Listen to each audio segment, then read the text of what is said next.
My name's Steve Nolan. I'm chair of the Medfield State Hospital Master Planning Committee. So I'm going to make some brief introductory remarks and introduce members of the committee, and then we'll get moving. We have a presentation that'll take hopefully about an hour, and then we'll open it up for about another half hour of question and answers after that. We'd like to save questions and answers till the end because we got a fair amount to go through, and we're afraid we won't make it if we start interrupting the presentation.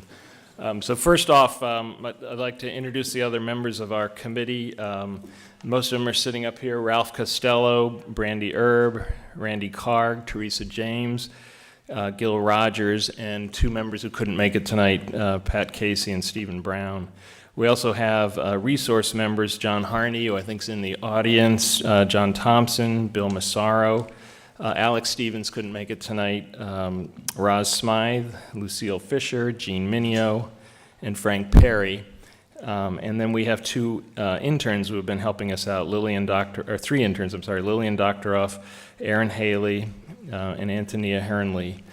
So they're here helping us out tonight as well. So here's our agenda for tonight. After my remarks, we'll go on to a small presentation about the building and grounds, what the existing conditions are out there, move on to goals, objectives, and process, discuss some of our communications efforts. Many of you have probably participated in some of the surveys we did last year, so we're going to present the results from the survey. We've also been doing a lot of outreach on possible commercial uses up at the hospital property, so we'll have a presentation about some of those efforts. Then we'll go through a little sample of representative study scenarios, move on to a short discussion about financial modeling, and then conclude with a brief presentation about next steps. Then we'll open it up for questions. So I have one slide that I wanted to present, which is something that I have sort of assembled from some input I've gotten from partly from the selectmen and from a former chair of the warrant committee with some of the town priorities for the MSH property. So these haven't been voted on by anybody, but we distilled them from those conversations. So just quickly, fiscal responsibility, risk management, watching out for the town, protecting the town in the course of our planning, trying to meet some of our 40B affordable housing obligation, increase and diversify the town's tax base, provide appropriate housing choices for seniors, which has been a demand that we've heard both from elected officials as well as from townspeople, preserve open space, enhance recreational opportunities, maintain the character of the town, enrich the cultural life of the town, and honor the agricultural history of the MSH property. So those are some of the priorities that at least your representatives in town government feel that we should be paying attention to in our planning. So with that, we'll move on to our discussion of building and grounds. John Thompson. Thanks, Steve. I'm John Thompson. I'm the chairman of the Buildings and Grounds Committee. And I'd like to remind everyone that if anybody gives me any trouble, I have the keys to the asylum. So we bought the property in 2014. And since then, we've set up a committee that I chair that's called the Buildings and Grounds Committee. And on this committee is myself as chairman, the police chief, Bob Meany, fire chief, Bill Kingsbury, Bobby Kennedy from Public Works, and Paul Hinckley is an abutter to the property. We meet approximately monthly, and we discuss things such as inquiries for use of the property, and also the current status of any maintenance issues on the property related to anything from landscaping to problems, dog walking issues, whatever might come up on the property. And also we entertain people that are interested in using the property, and I'll talk about that in a minute. So what I thought I'd do in my short time up here is explain to you a little bit about the costs that we've incurred since we purchased the property in December of 2014, so people understand how we spend money on the property to maintain it. This picture is one of the stills from Shutter Island, and it's Leonardo DiCaprio and Martin Scorsese. It's an actual picture of them talking in front of the chapel, or on the west side of the chapel. What you see behind them is a mock-up, a blue screen of a doorway on the west side of the chapel. That doorway is actually not there, but those of you who have walked the campus might recognize the 3 windows on the right-hand side. So it has a lot of interest from the filming community. We have had calls with the Mass Film Bureau, and it's on what's called a gold list for sites for filming. This is a quick pie chart that shows, and I will explain the cost since it's probably hard to see, but what you have on the left-hand side is a pie chart that shows the red part of the pie chart is showing the one-time costs of $190,540 that we've spent in the 6 quarters that we've owned the hospital. The blue cost is $128,793, and those would be the recurring costs. So recurring costs are really the landscaping costs and things that we have to pay for just for routine maintenance and upkeep. The $190,000 is for things like additional boarding of the windows. I initially boarded about almost 500 windows that were not covered, and the boarding of the windows helps protect the architecture of the actual windows and also helps from a security standpoint. One of my first tasks was to try to get friendly with a lot of the urban explorers so I could understand how they entered the buildings and also what I could do to prevent that. And so for example, we boarded a lot of the windows over the porticos because they would climb the storm drains, open the window and walk into the building and then go out the same way, and we wouldn't even know they had been in. So you'll see that some of the buildings I've boarded the porticos. And that's been very helpful. The other aspect to boarding the windows is that when kids break in, they want to take pictures, and what they told me was that the pictures aren't interesting when they're flash pictures, when it's flash photography. They prefer the natural light. So I took that away by covering up as many windows as I could within the budget, and that seems to have worked very well. We've done very well as far as entry to the buildings, and the police actually go through the property twice per 8-hour shift, and they drive through and to keep the peace. And we seem to have done well as far as dog walking goes. Most dogs are pretty much under control.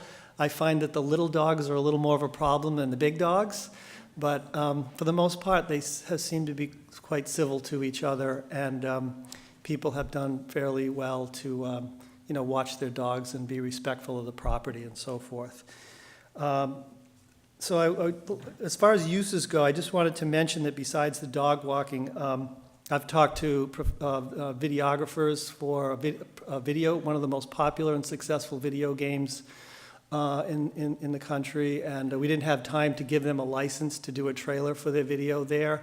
I've also talked to a producer from Netflix who wanted to do a particular series and may have wanted to use the buildings. He ended up not using the buildings, but he might be interested in the future for some filming. So I had brought his scout into one of the buildings to take a look. We've also done work with the military. The military has done some contract training up there, and that's also worked very well, working with the police department as far as time goes, and also preventing other people from walking through the parts of the campus when the military is using the campus. We're planning a car show in June, June 26th.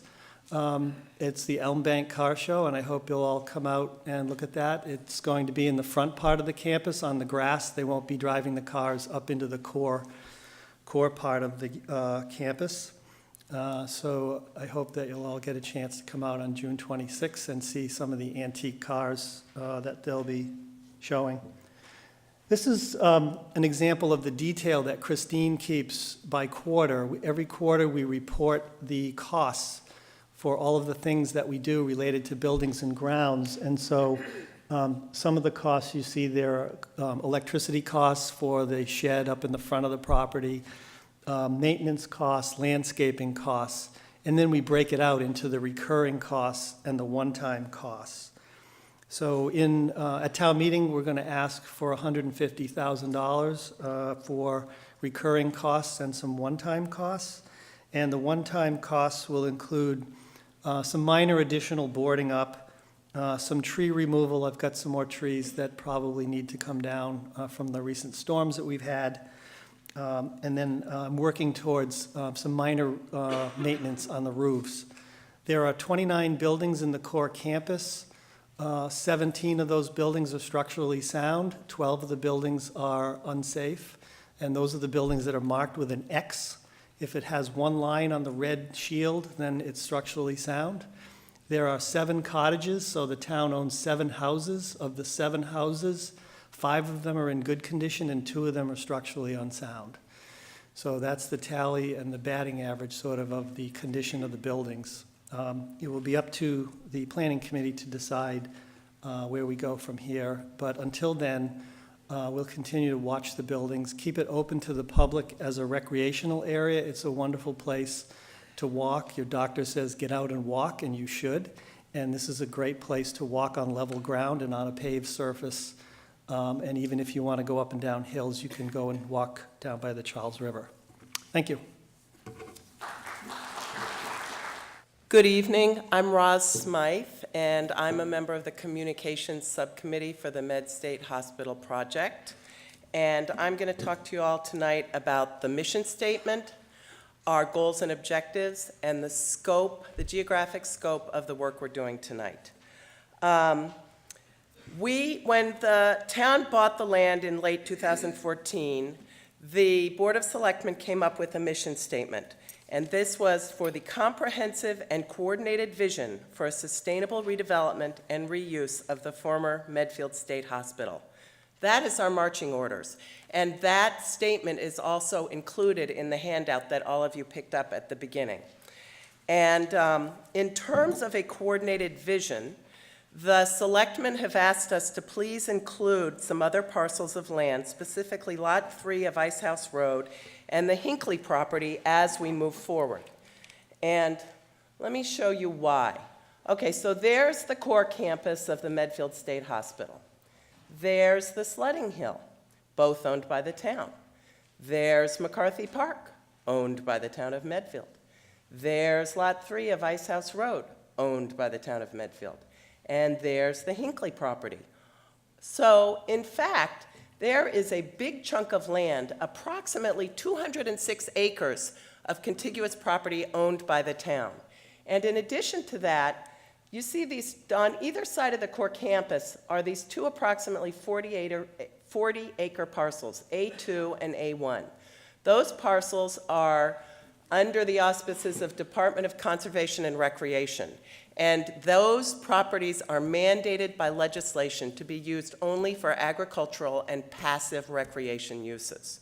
So as we come up with a plan for the best use of this property, it is the best way to do it is take into context the land that's owned by the state that has the restricted uses and the rest of the land that's owned by the town. So the scope is really greater than just the Med State Hospital property.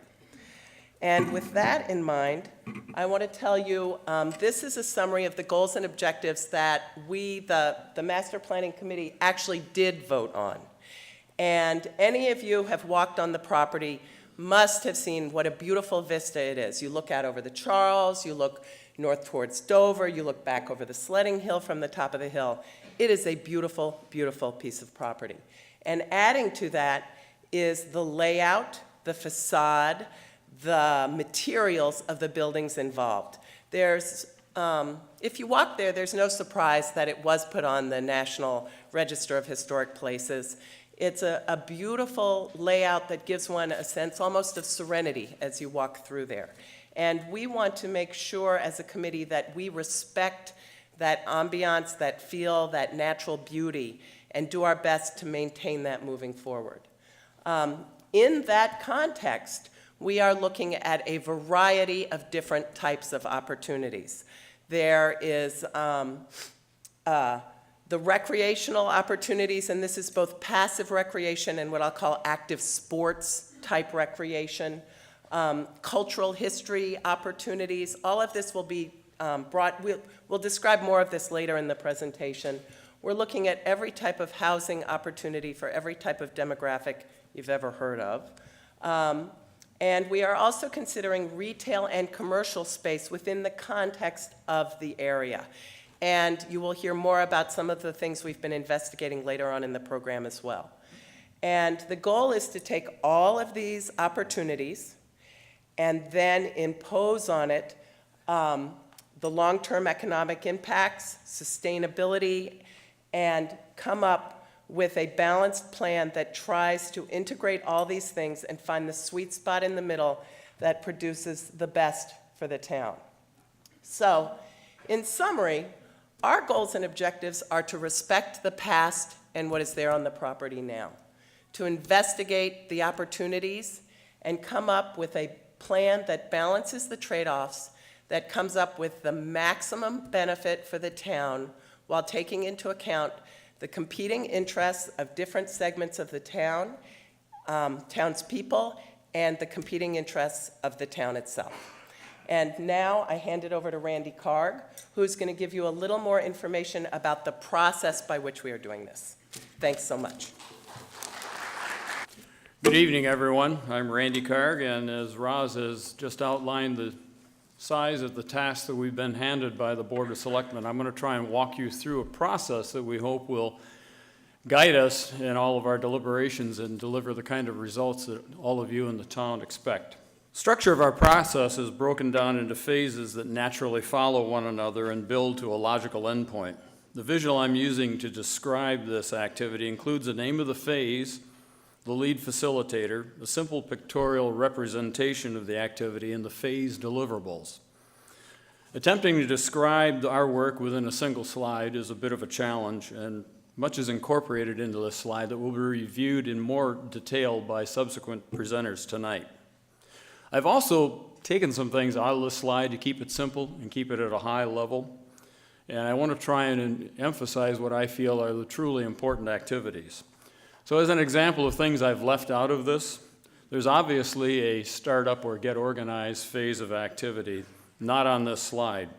Activities that we undertook in that get organized phase included being named by the Board of Selectmen, getting a charter of deliverables that we're expected to deliver on, and also writing a request for proposal for consultants to help us guide our way through this process.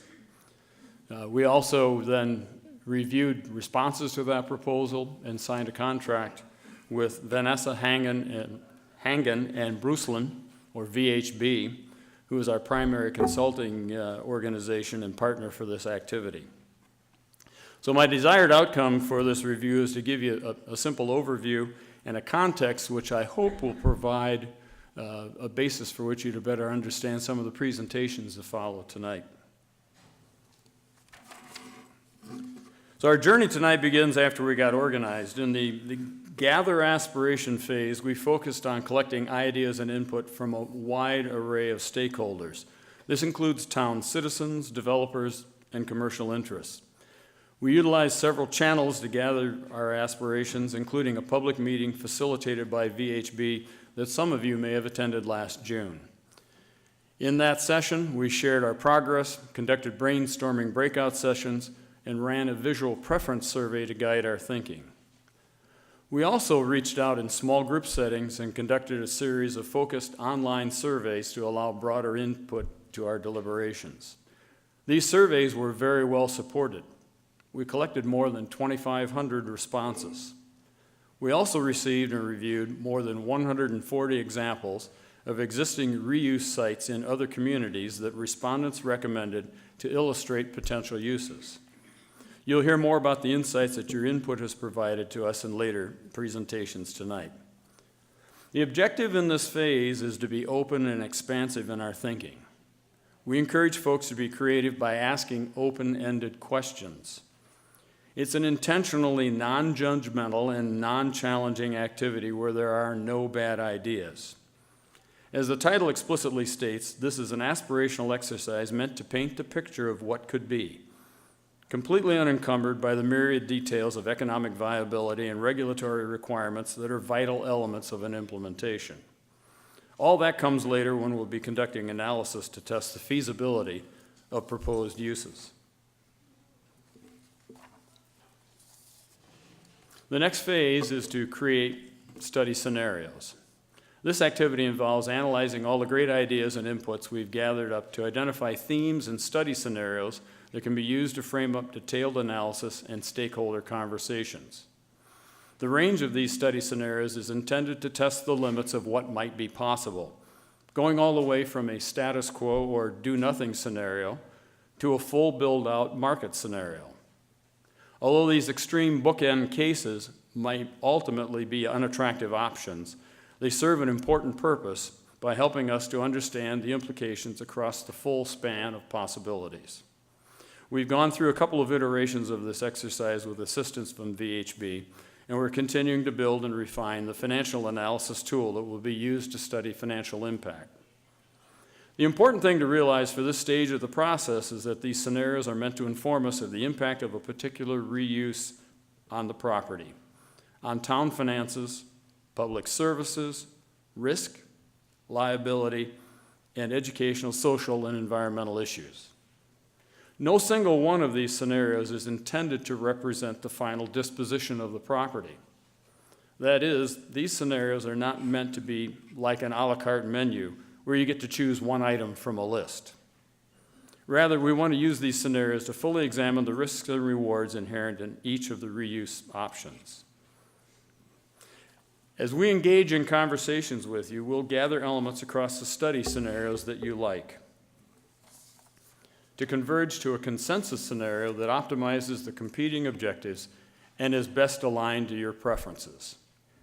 This consensus scenario will be more completely defined and analyzed than the study scenarios, and the implications for the town will be more fully challenged across a variety of dimensions, with an emphasis on the financial impacts.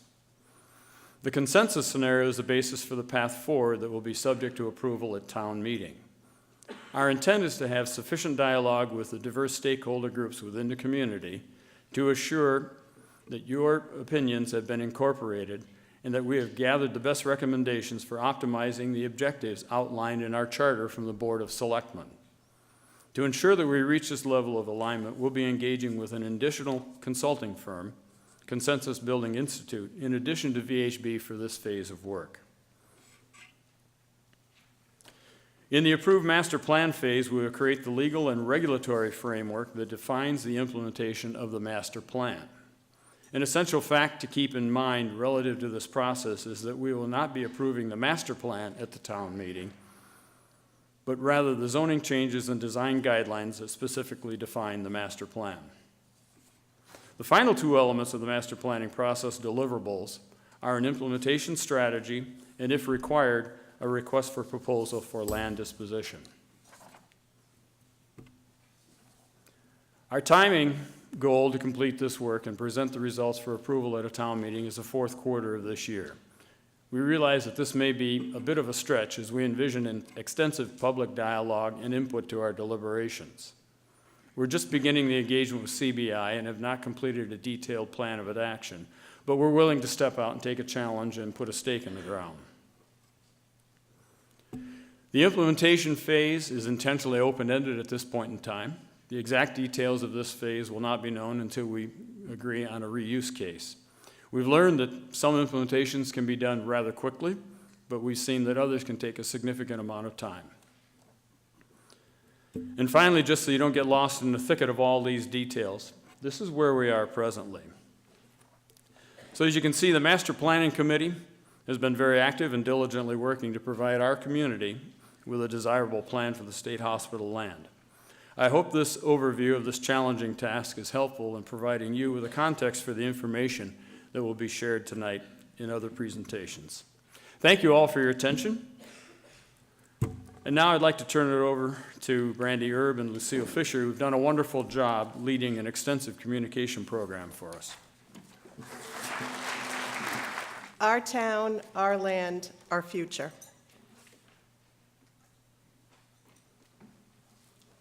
What do we communicate? I'm Brandy Erb, And I'm Lucille Fisher. and we are members of the Communications Subcommittee of the Medfield State Hospital Master Plan Committee. Our Communication Committee consists of 7 members, including ourselves, plus our 3 wonderful interns from the high school. As members of the Communications Subcommittee, our goal is to keep the community up to date on the process and progress of the Medfield State Hospital Master Plan Committee. We provide information from the main committee, share news about the property, and provide updates on opportunities for community involvement. Our purpose is to inspire and maintain public interest in the property, disseminate information, and to support the Master Plan Committee in serving the needs of the community. How do we communicate? In every way we can think of. As Brandy said, our goal is to inform the Medfield community because you are part of the process. We need you to be informed and engaged. We decided that we wanted to use a consistent image for all of our communications. The image you see here is reflected in all of our outreach efforts. When you see this banner and the words, "Our town, our land, our future," information about the state hospital will follow. If you have been walking at the state hospital, you'll be greeted by a big blue banner with the address of our website, mshvision.net. Our website, managed by Alex Stevens, is a depository of reports, MSHMP meeting minutes, videos, photographs, etc. It is our main location for all things related to the master planning process and the property. Email and social media is also a part of our communications effort. We currently have 740 individuals and 18 organizations signed up for our weekly newsletter. It's a great way to learn about what's going on, and it's delivered directly to your inbox. How many people out here are on the email list? Oh, I love it. That's so good to hear. Good, and I hope the rest of you sign up. We also have a Facebook page with approximately 436 people following us there. If you're on Facebook, go to MSH Vision and join us.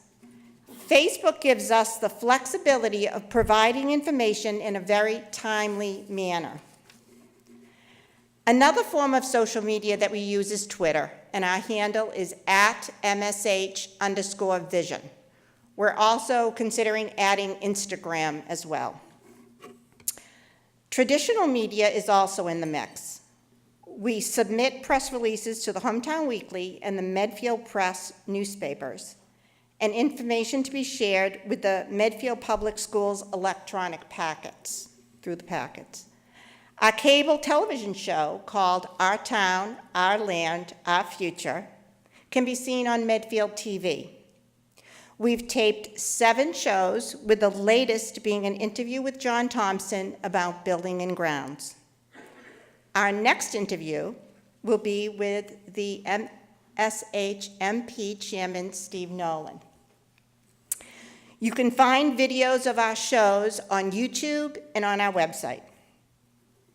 Members of the Medfield State Hospital Master Planning Committee have been present at community events such as Medfield Day, Medfield History Day, at tours that John runs of the state hospital grounds, so that we can answer questions and provide information in person.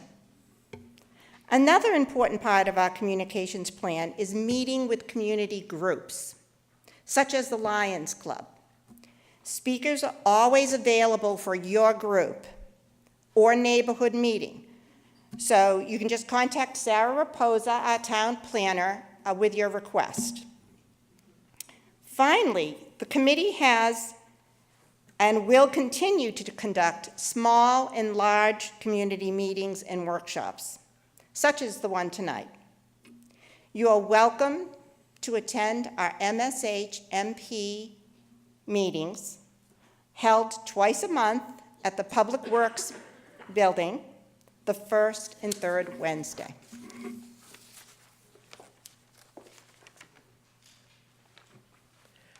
So how can you communicate with us? We have a number of methods to begin the conversation, and we urge you to get involved. Sign up for our email updates, although many of you are already there. It can be easily done on our website or on the Facebook page, or see us in the lobby afterwards if you haven't signed in with your email address, or give your email address to any of the committee members. You can contact Sarah Raposa at Town Hall. She can get your questions or ideas to the correct people. And like us on Facebook, follow us for timely updates. Attend our meetings, and we thank you for being here tonight, and our walks. We'll have additional community meetings and tours of the property coming up. And share. Simply share any emails or Facebook posts. Help us get the town involved. We want to reach everyone. This plan requires your input. We really need you. And importantly, take our follow-up survey. The link is on your handout. And it will also be sent out through our email updates and on our Facebook page. And it was created by our wonderful interns from the high school. Thank you. We appreciate your time in coming here tonight. And next up will be Jean Minio and Teresa James presenting our survey results. Good evening. I'm Teresa James.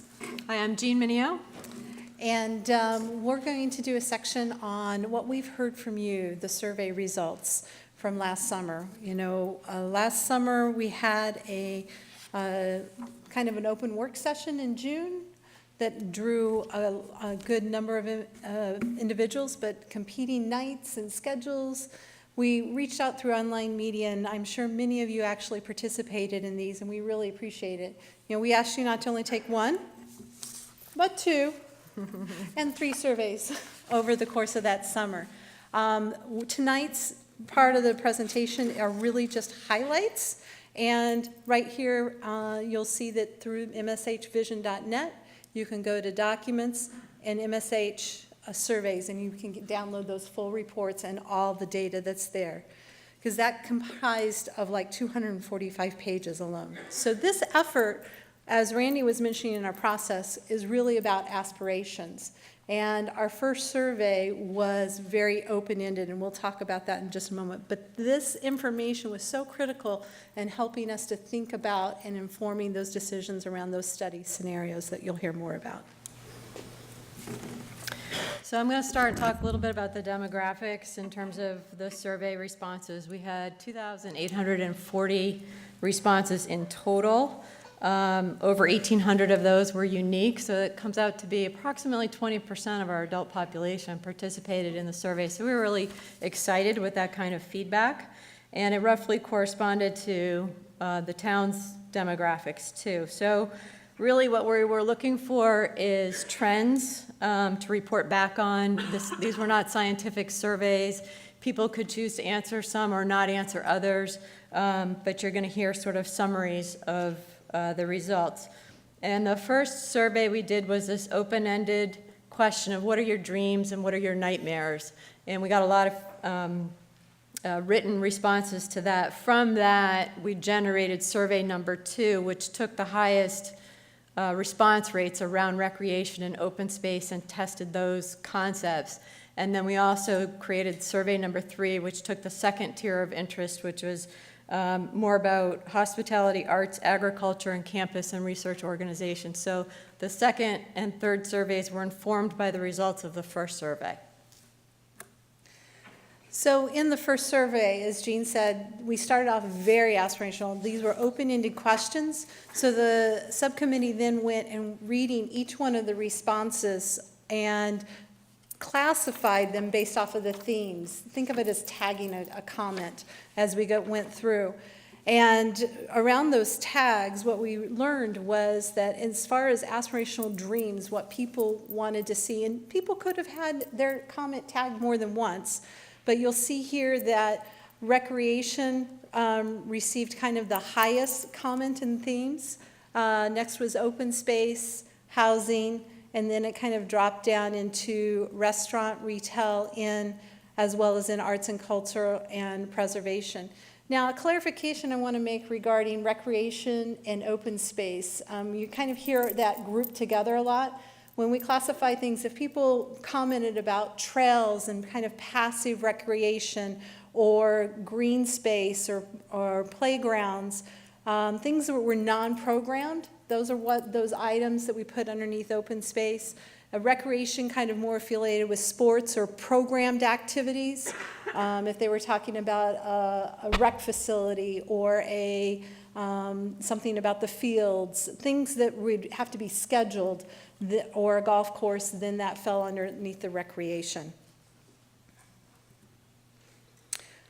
So then, conversely, just as much as we wanted to know what everyone's dreams were, what they loved the property and what they thought could happen across all the parcels, we also said, well, what are the concerns? Again, the same notion happened. We tagged them.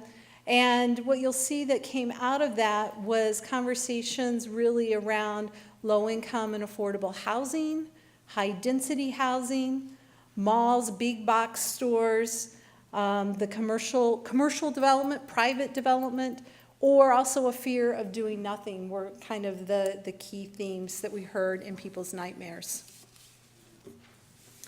One of the other questions that we asked in the first survey was, what is your ideal land use mix? And this was one of those questions where people were forced into having to allocate 100% of the property, not more, not less. And the results we found here were still pretty consistent with the dream use. Primarily recreation and open space had the highest allocation of land, to the tune of about half of the land, 54% is kind of where it landed in terms of overall. And then we also asked people to rate how they would evaluate different elements in the scenarios. And the impact on schools was rated as highly important by 60%. That was the highest concern, but followed closely was 40% who cited an impact on the taxes as being highly important, while only 6% rated that factor as not at all important. So one of the takeaways with this is that the results start to show that people are starting to express a difference between the desired public uses and perhaps a willingness to pay for them through their taxes.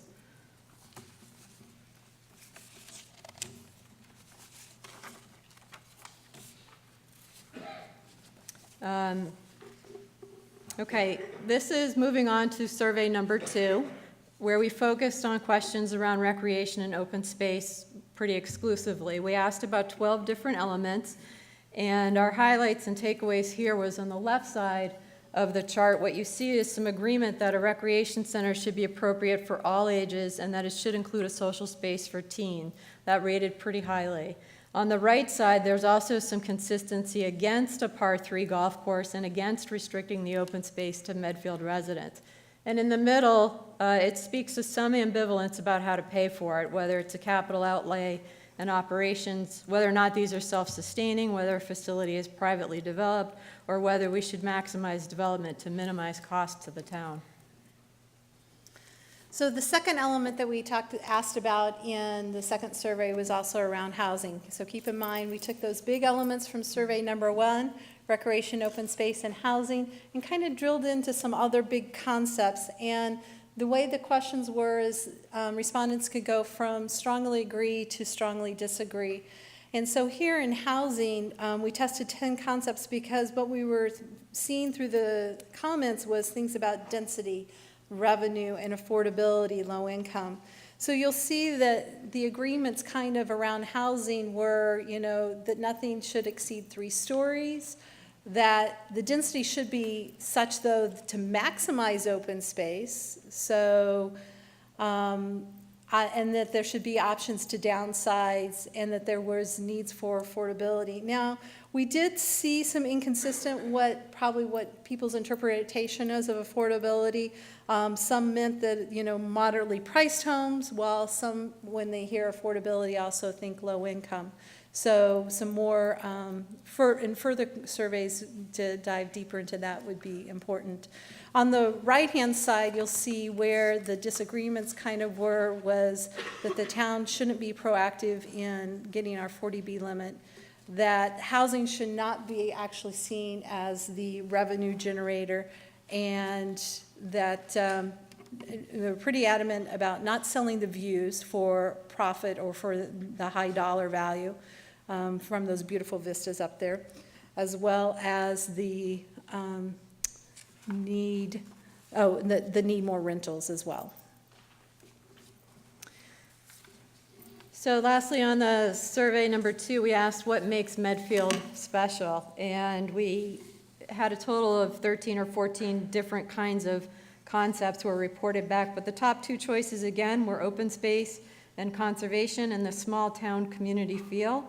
The next popular is the culture and history of the town, family friendly, and the quality of the school. So the takeaway here was that it's really still coinciding with the other feedback that we have. There's priority on open space and a concern about the scale, whether it be the buildings, the businesses, or the use and programs. So then we drilled down into survey number 3. We tested a lot of concepts around those top items, but we still did here in survey number 1, dreams and aspirations around hospitality, retail, arts and culture, agriculture, as well as some thoughts around, a research or a campus setting. So we wanted to drill down and test those concepts as well. This slide does not show all of everything that we tested. I encourage you to go take a look at the full report. But at the high level, in retail and hospitality, there were agreements about small, local retail, medium-priced adult fare restaurants. Strong disagreement, again, around large hotels or fast food outlets or department stores, which kind of matches some of the other trends we were finding. As in the arts and culture category, Medfieldians felt that we would benefit from expanded cultural activities, and more importantly, showed positive results in participating and partaking in those cultural activities, to perhaps as we think about how do you fund those things. And they were specifically in favor of an amphitheater. In the agricultural arena, there were 14 concepts tested, and the top things that kind of rose to the top were things around a farmer's market, farm stand, and educational opportunities related to agriculture. But then when we got to campus and research and we're testing those, the notion of, could it be a single college or campus or, devoted over to a medical care facilities, those kind of then became into the disagreement. So, I think some of the key takeaways here was really, again, some consistency in scale, smaller, local, not liking the large change, as well as though it reinforced the interest in public programs and the variety of cultural experiences that Medfieldians are desiring. So out of all these 3 surveys, because there's tons of data, lots of trends, great information from the community, but what are those overarching takeaways? And, again, I hope what you've heard is that there's a strong voice for open space and recreation, that housing has a keen interest. However, there's concerns over type and scale expressed around the housing arena. That they also, though, reinforce Medfield's preference for small scale, but that's small scale anything, from the retails, the restaurants, as well as into the density of the housing. That the property wasn't necessarily seen as a revenue generator. However, we have concerns over the tax implications. So that really drives us back to the essential question for the community is, where do we find that balance between revenue generation, the taxes, the development, and the public amenities? So, that's really where we're wrestling and exploring through our study scenarios and their financial impact. And so before we go and talk more about that in our process, Gil's going to join us and talk about some research on the commercial opportunities. Well, thank you, and good evening, everyone. Thank you for being here. In addition to the Master Planning Committee, we formed a number of subcommittees, and one we call the Catalyst Committee. And the purpose of the Catalyst Committee was to proactively go out to the community, to look for possible organizations, companies, functions that might be interested in the hospital. And we have found it to be extremely interesting and very rewarding in doing that. I'll just briefly touch on some of the components here. But one of the goals, obviously, for the town is to try to diversify the tax base, to try to bring in organizations that would actually contribute and help with the tax burden in the town. So one of the things we found by going out and actually talking to organizations is there seems to be a lot of interest in it.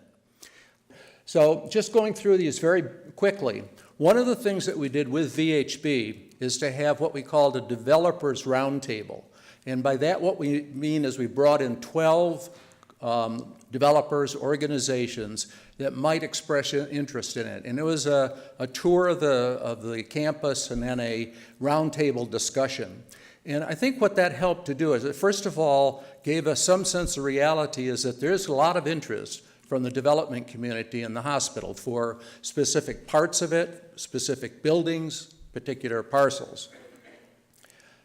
Another dimension of this was continuing care retirement centers. One of the good examples that we have had a number of conversations with is North Hill. And that's a very successful CCRC in Needham. And now their idea would be not to really try to copy that model, which is a very high-end CCRC, but really to develop a dimension of it for assisted living or independent living that really would fit within the campus in the Medfield Hospital and also be integrated into the Medfield community. They have a number of ideas. We've met, I think, 3 times with them. They've expressed a lot of interest in this, so that's a possibility. They're studying it and looking at it now. We've talked about agriculture, and you see how important it comes out in the surveys. And A1 and A2, the big fields on the side, have something on the order of 70 to 80 acres of farmable land. So it's a significant amount of agriculture there. And we've had interesting discussions with Tangerini Farm, Tangerini CSA, that's in Millis, that's looking to expand their model, and they need more land. And you can see how this can interface with different activities on the campus itself, like a farm-to-table type of operation. We've also talked to Volante Farms, and a very kind of interesting one that a couple of us met with is Astra Luna Brands, which makes, actually they have a distillery now in Medfield that they've outgrown. So they're looking to expand, they produce vodka and tequila, that type of thing. And they've looked at the campus and they see that certain buildings are particularly good for them, and then because they have to grow crops for it, it kind of ties in with the agricultural part of it. One of the things that we're all very interested in is the feasibility of using the buildings, the historical buildings. So we had 2 very interesting meetings with developers that just specialize in that, no tax credits, that type of thing. We've talked quite a bit about the cultural aspects. I'll kind of skip over that. I want to mention one other recent thing that we've been talking about, and that's a center for people with disabilities, a disability center, which could have an educational component, and it could have a tie-in with the farm, the agricultural aspect, and it could have a housing component. So those are some of them. Now I want to make just one concluding point, that we're not giving anybody kind of an inside scoop or giving them an advantage to this. Any of this would always go through a competitive RFP process. So we're trying to express interest, getting the real world interest, but not in any way give anybody, a leg up on it from other people. And we're interested in other ideas, so that if you have other suggestions, of a company or somebody we ought to talk to, let us know, because we'd be the first to follow through with it. Okay, the next section is to talk about the study scenarios. And I think, as we've said earlier, we're looking for a range of scenarios. We're trying to get, an idea of what the bookends are, what the extremes are, and what are plausible scenarios that we might consider. And we think what's going to come out from the work we're doing and the interaction with you is really a combination of these. It's going to be an integration of these. So these are some of the scenarios that we're talking about. Now, first of all, there's a couple areas that we think just make a lot of sense. Roz had this map up before. And one of the things that we think just makes a lot of sense is down in this area, the Hinckley Farm and number 3 Ice House Road seem to lend themselves for addressing housing needs for people downsizing, for seniors, for moderate-priced housing. It's close, of course, to Medfield, which is down here. It's close to the Senior Center and the Kingsbury Club. So it makes, I think, a lot of sense. We've had, I think, at least 2, maybe 3 meetings with the Council on Aging, and we get that reinforcement back when we talk to them. The other thing that just seems to make a lot of sense is over here in the Sledding Hill, this emphasis that the community has on recreation, and we've heard it over and over, seems to make a lot of sense to earmark that for this parcel B in this area. It's close to McCarthy Field. There's a provision in the land disposition agreement that we can actually use a part of this, 12 acres, for some type of structure. It's not restricted as other parts are for just open space and agriculture. So that seems to be kind of an obvious thing. And as we mentioned before, A1 and A2, which we don't own, they're going to be part of DCR, so they're not under our direct control, but we can help organize it, coordinate with them. So it leaves kind of the question then to the core campus. And here are 4 possibilities that we're considering. One is the status quo. And by the status quo is we keep it going just the way it's going. We maintain the drives, maintain the lawns and the trees, leave the buildings as they are, snowplow it in the winter, keep the security up, but we don't do anything else. We just leave it like that. Now, that probably is not a long-term scenario. That's something we might do for a while while we make other decisions. But the status quo is certainly an option. And as you saw from John's presentation, it has a cost to it. But it doesn't have much revenue to it, I guess some from the antique car dealers and all. Another option is open space. And by open space, that would mean maximizing open space. So one possibility would be to demolish the buildings, mitigate the toxic materials, but actually demolish the buildings and fill it in so it's walkable and you can have athletic fields and passive recreation on it. But basically, it's sort of the extreme, in a way, of maximizing the amount of open space there. Now, that has cost implications to it as well. Cost of the demolition, cost of maintaining it. So nothing's free, but that's a possibility. Gene's talked a lot about the cultural aspects to it. One of the things that we're thinking about is we want to have kind of a theme or a destination to the hospital, something which attracts people to go to it. One of those could be a cultural campus. And then the 4th one here, we have the town of Medfield has an agreement with the Mass Historic District that there has to be a process going through to go to the market through an RFP process before any buildings are demolished. It's an effort on the part of the state and the town to maximize preservation of the historic buildings. And that's another kind of extreme in a sense, that would be, trying to see if that's possible. You have to go out to market to test it and get the feedback back. So that's a possibility. Now, the answer is going to be someplace in how these things all mesh together, right? And it's probably going to be mixed use. There's multiple things: retail, small-scale retail, housing, recreation, open space. So it's a combination.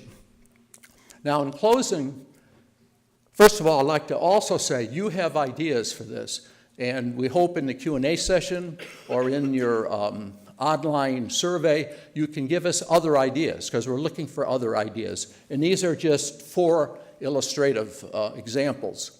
Now, the one thing I'd like to now introduce is what we call the phased development study scenario. And just a couple points about it. Ralph's going to fill in the details, but what it's doing is explicitly taking into consideration time and the value of time to start with things that make sense, that are kind of the low-hanging fruit. Do those first. That'll set up the ability to do more things in the future, but reserving land, reserving parcels of land that would be down the road in future phases to it. So as opposed to trying to say we know what we're going to do all at the beginning, which we don't, nobody does, what we do is we try to take advantage of time to help us in how we deal with the financial impacts to it and learn from it. So with that, I'd like to introduce Ralph Costello, who's going to fill us in on the details of that. Thank you. Thank you, Kellen. On the phased development scenario, I think it's probably, we could go back probably a couple of years prior to the town purchasing the property. And when there was a time when the concern was that there might be a developer, if the town didn't act, that would put in 800 to 1,000 apartments and condominiums. And that really, needless to say, that was a scenario that was very unpopular. And so as we look at this, the town ended up taking control of the property by purchasing it. And it ended up preventing what it did not want, and what most people, admittedly said they didn't want. And so the question really becomes, what is it that the town wants? And what is it that we really would like to see here?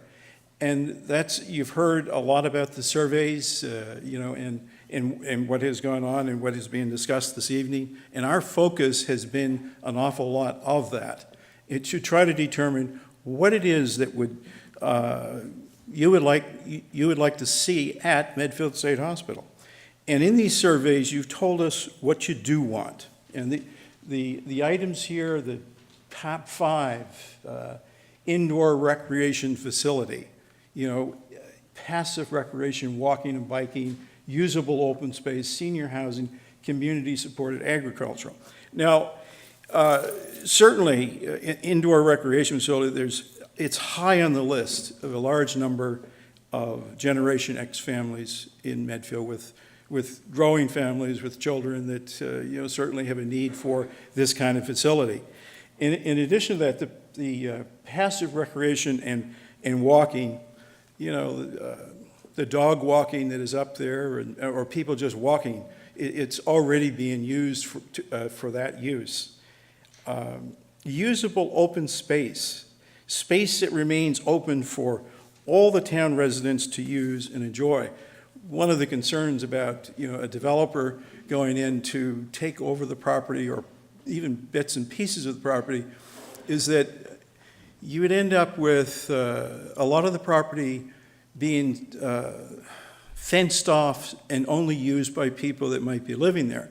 And one of the efforts that we're looking at is to take that into consideration so that the property always is available for the use by all of the town residents. Senior housing. Now here we have, to describe it, moderate priced, suitable for their lifestyle.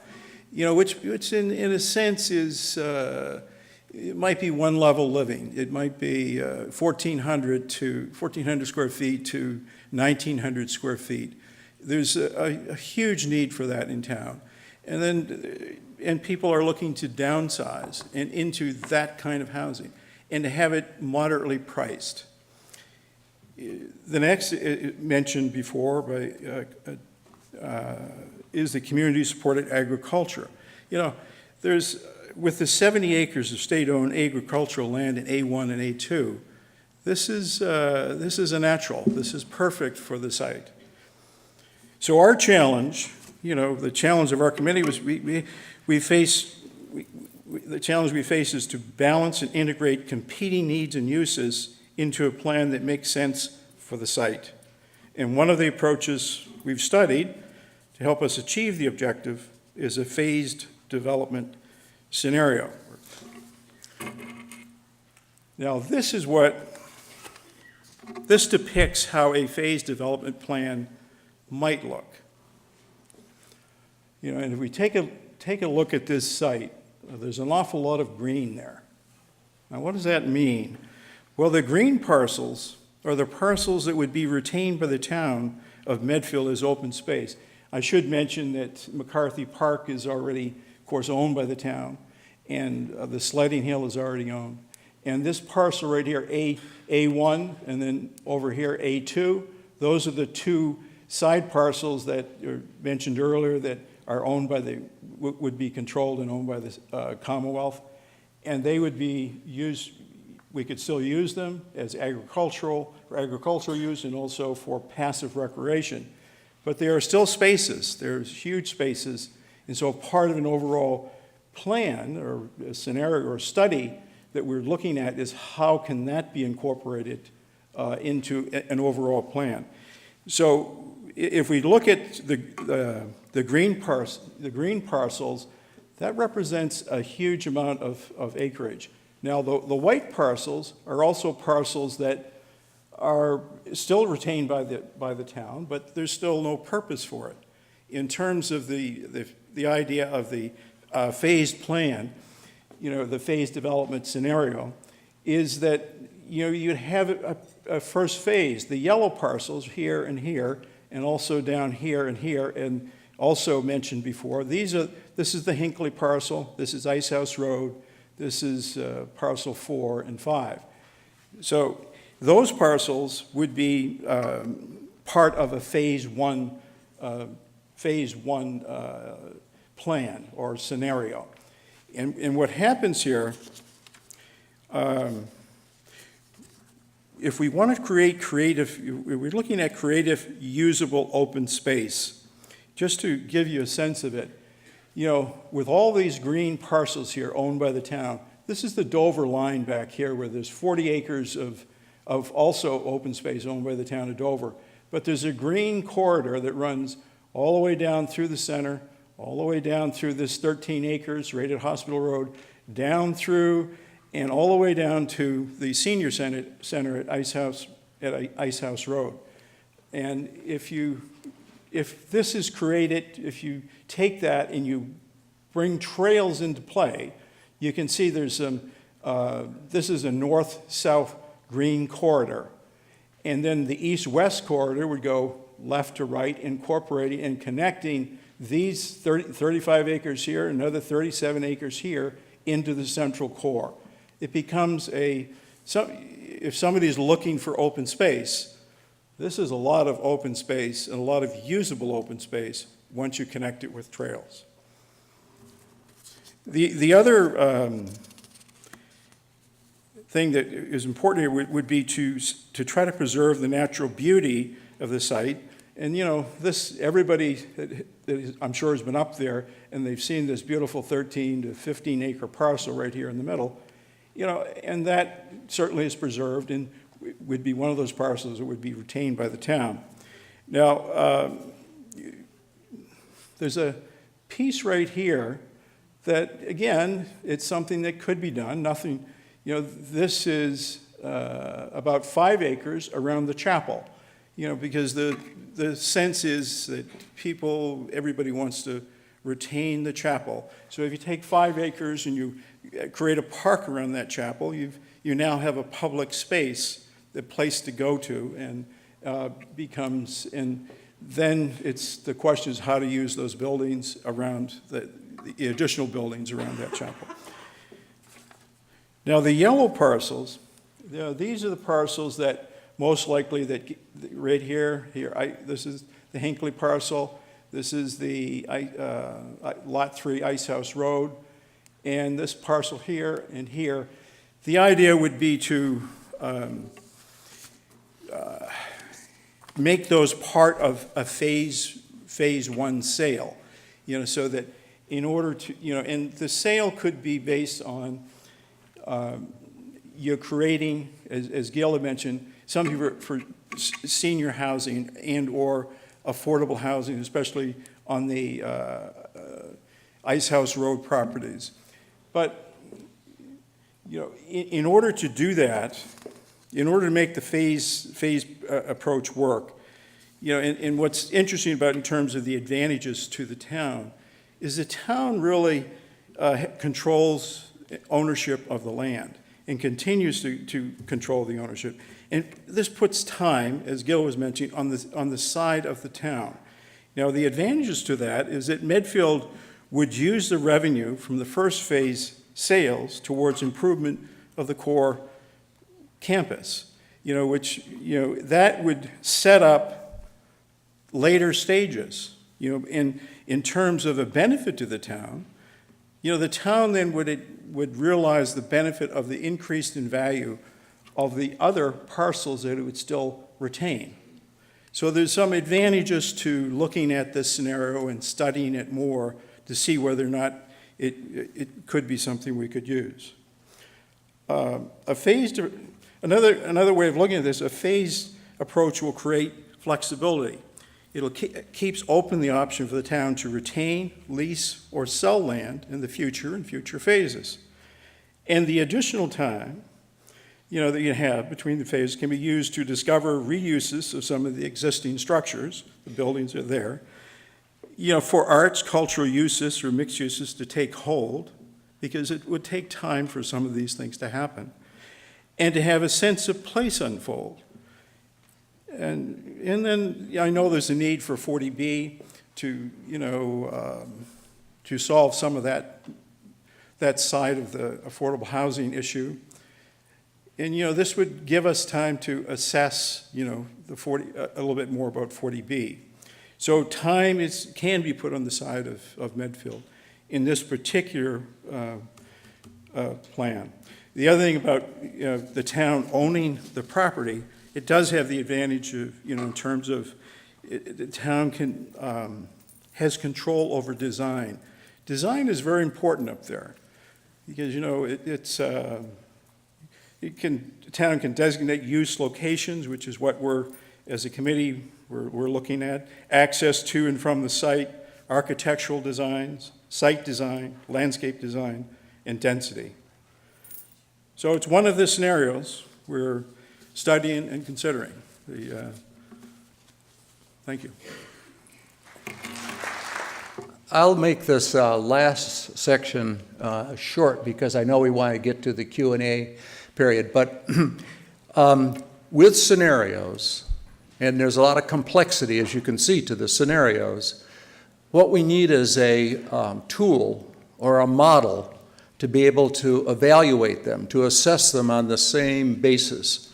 So one of the things that the committee is developing with our consultants is a financial model or a financial tool.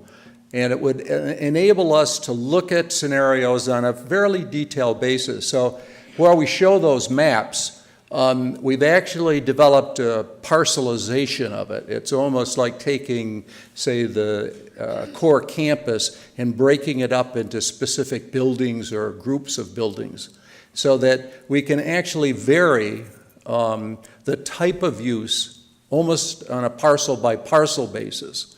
And one thing that's very important in doing it is the infrastructure that's necessary to connect this all together. The utilities, the electric system, the water system, the sewer system, and that's an important cost component. The roads that have to be built, it's a very important element to it. So the financial model we're developing actually breaks it down into these very specific parcels so that we can, create various types of scenarios and then test them out. And the purpose of the model is to be able to evaluate the scenario from the perspective of the Medfield community.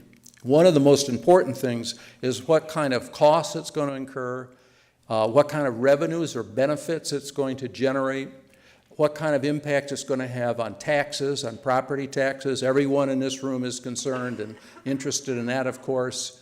But also other dimensions to it, too. For example, what sort of impact a scenario has on the school system. You know, how much load is it going to add to, you know, the different levels of schooling. And other municipal services, police, fire, security, that type of thing too. So the way the model is being constructed is to be able to do that. One of the types of outputs that if you're more from the financial perspective that we often look at is shown down there is the net financial impacts in terms of sources and uses of funds. So one of the things that we're trying to do is balance that so it's not creating a big cost impact on the town. So we balance those revenues that are coming in from sales against costs that are incurred by the community. So this is a annual model that'll go out for 15 years. And again, it's being developed by our consultants, VHPs, that's had a lot of experience in this type of modeling system. So as we get the scenarios better defined, we'll be able to quantify them and give some sense of what their impacts are. Now with that, I'll turn it back over to Steve, who's going to talk a little bit about our next steps. So thanks, everybody. It's a lot of information. I know it's maybe a little overwhelming, but we did want to convey to you a lot of the information we've learned and what we've been up to. This is a diagram you saw earlier about our process. We're still in the study scenario creation part of the process, but we're moving quickly to the next phases, which would be in late spring, early summer, where we'll try to conduct a public process to converge around a consensus plan for the property. And then, I think as Randy explained, the hope would be that we'd be at the next step of master plan approval at fall town meeting. Be a special town meeting called sometime during the fall. We don't have a time frame yet, but that's our objective, is to try to get there. But we've got a lot to do. I put together a little bit of a recap and a few future considerations.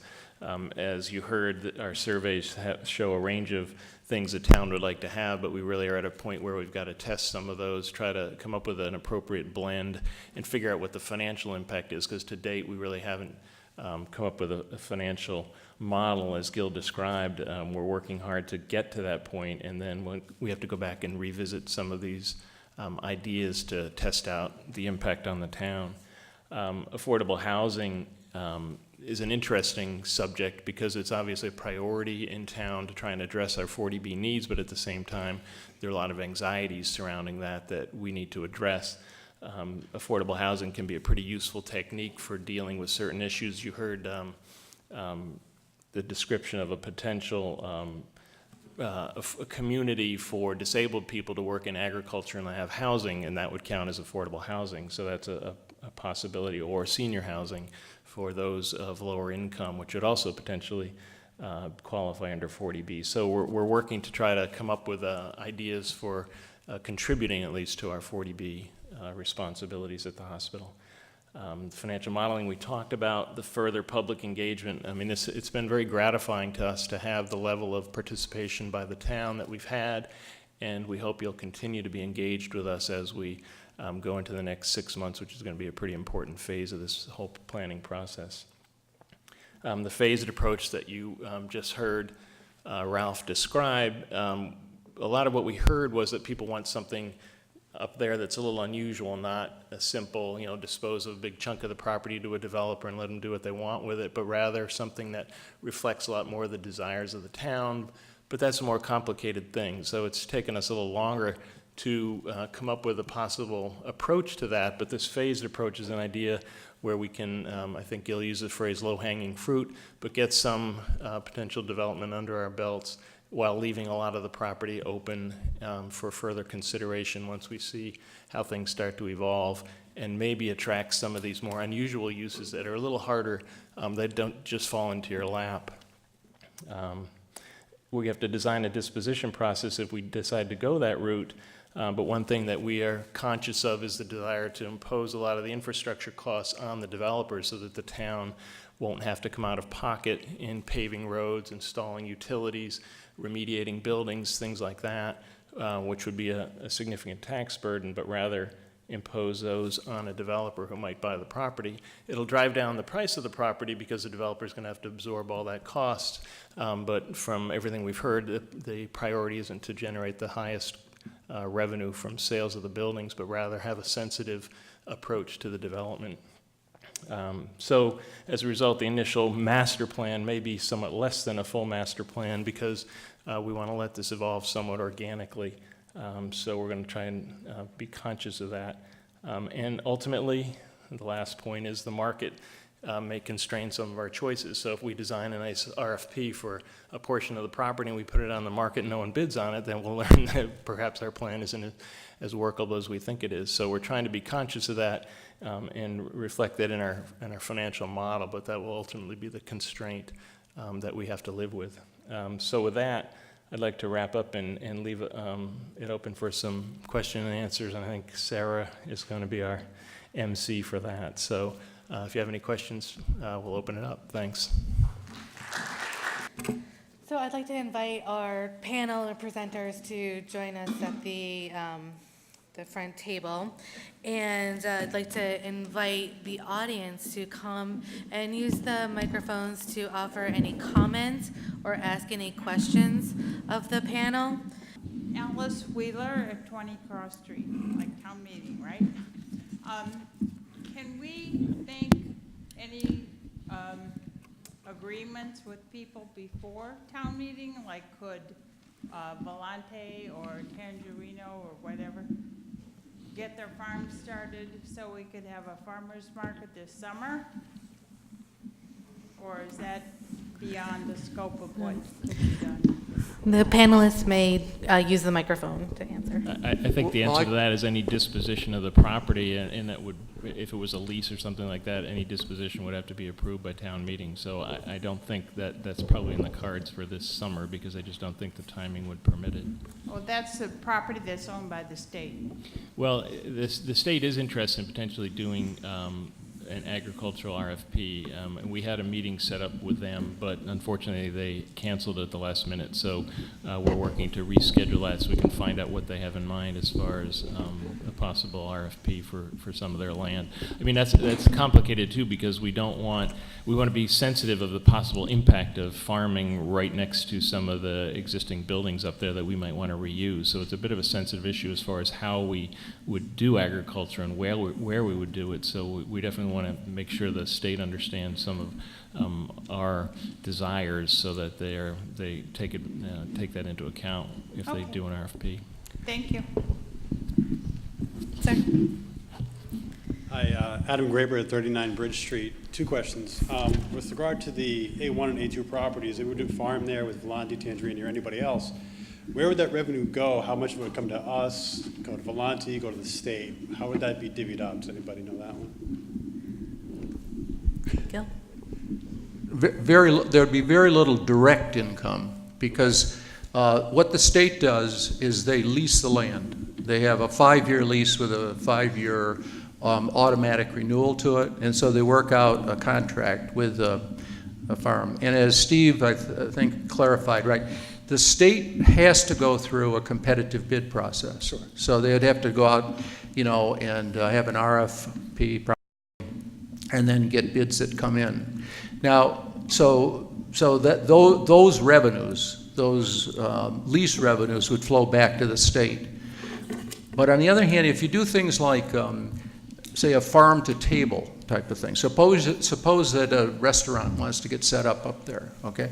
Then revenues, tax revenues that they would pay, or lease revenues that they would pay for using buildings up there would be realized by the town. So it would benefit that way. Or other types of things like the distillery, that would take advantage, leverage the farmland, but to the benefit of the town. So if we had Brothers or other restaurants in town, doesn't have to be a restaurant up there, any restaurant in town that would purchase the product from Volantes, we would get that revenue? Yes. Okay. Yep. And sorry, one more question. Have we talked to any of the retailers in town or the other businesses in town or other relationships we've had with recreational, like Reebok, about working with us on this property? Let me answer. Any suggestions like that would be fine. We've talked to some of the recreational, for canoeing and kayaking, that type of thing. There's been some interest expressed in that, because I don't think we mentioned it too much, but we have that canoe launch site that's, along the trail there. Yeah. So that type of thing would be possible. But a local, retail establishment in Medfield would be obviously an interesting candidate. Yeah, just to follow up on that, retail and commercial is probably something that might come afterwards, because it's hard to get somebody to do retail or commercial on a site singly going in at this point in time. But once something is established, and once something else, there's a sense of place that's established there, it becomes more possible. But what was mentioned earlier about Astra Luna is that they already are an existing business in town, and they need more space, and so that they're interested in staying in town, so they might be a good possibility. Yeah, that's what I'm thinking of, like Blue Moon. I mean, people are crowded in there all the time. It's a great place. It's a stalwart of, like Lord's was, in that they might want to move or have a separate bakery up there or something. Yes, that's right. Yeah. Great, thank you very much.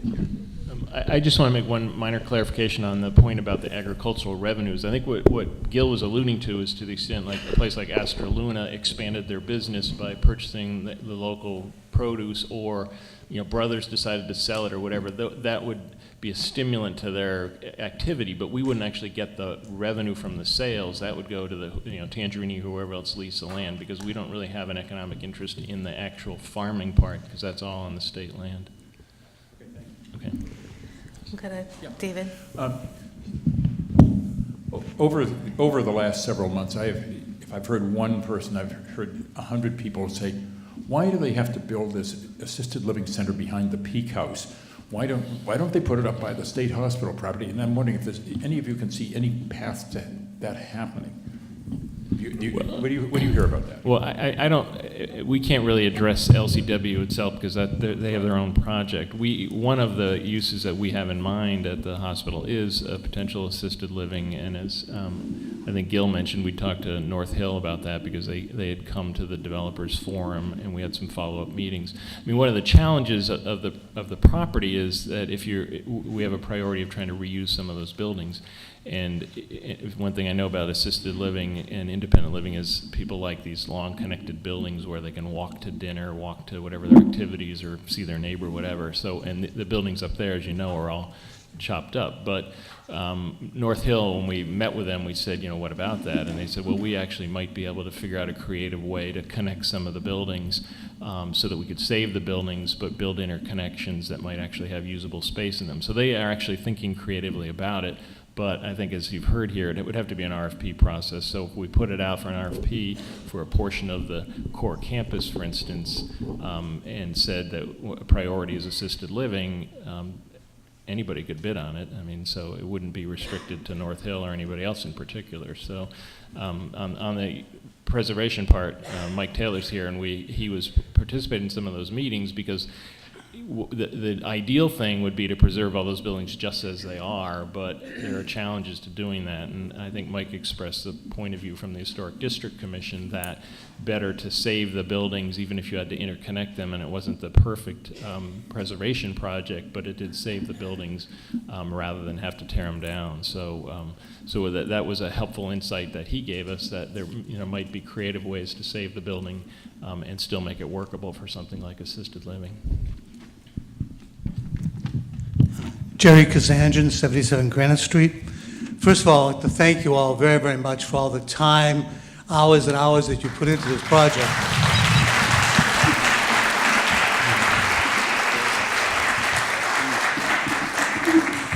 Well, my question is, I think, going to be to John Thompson. You mentioned some of the buildings need to come down. Can you tell me the disposition on building D2? Back in the 90s, the early committee, way back in the 90s, came to the Boy Scouts and said, we're trying to save the hospital. We don't want them to close. Would you like to have one of the buildings up there?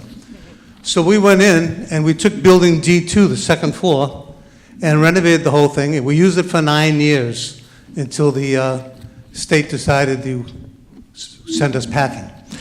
So I'd like to know what the disposition on that building is. Is it one of the buildings we're going to be able to save? Can we have our building back?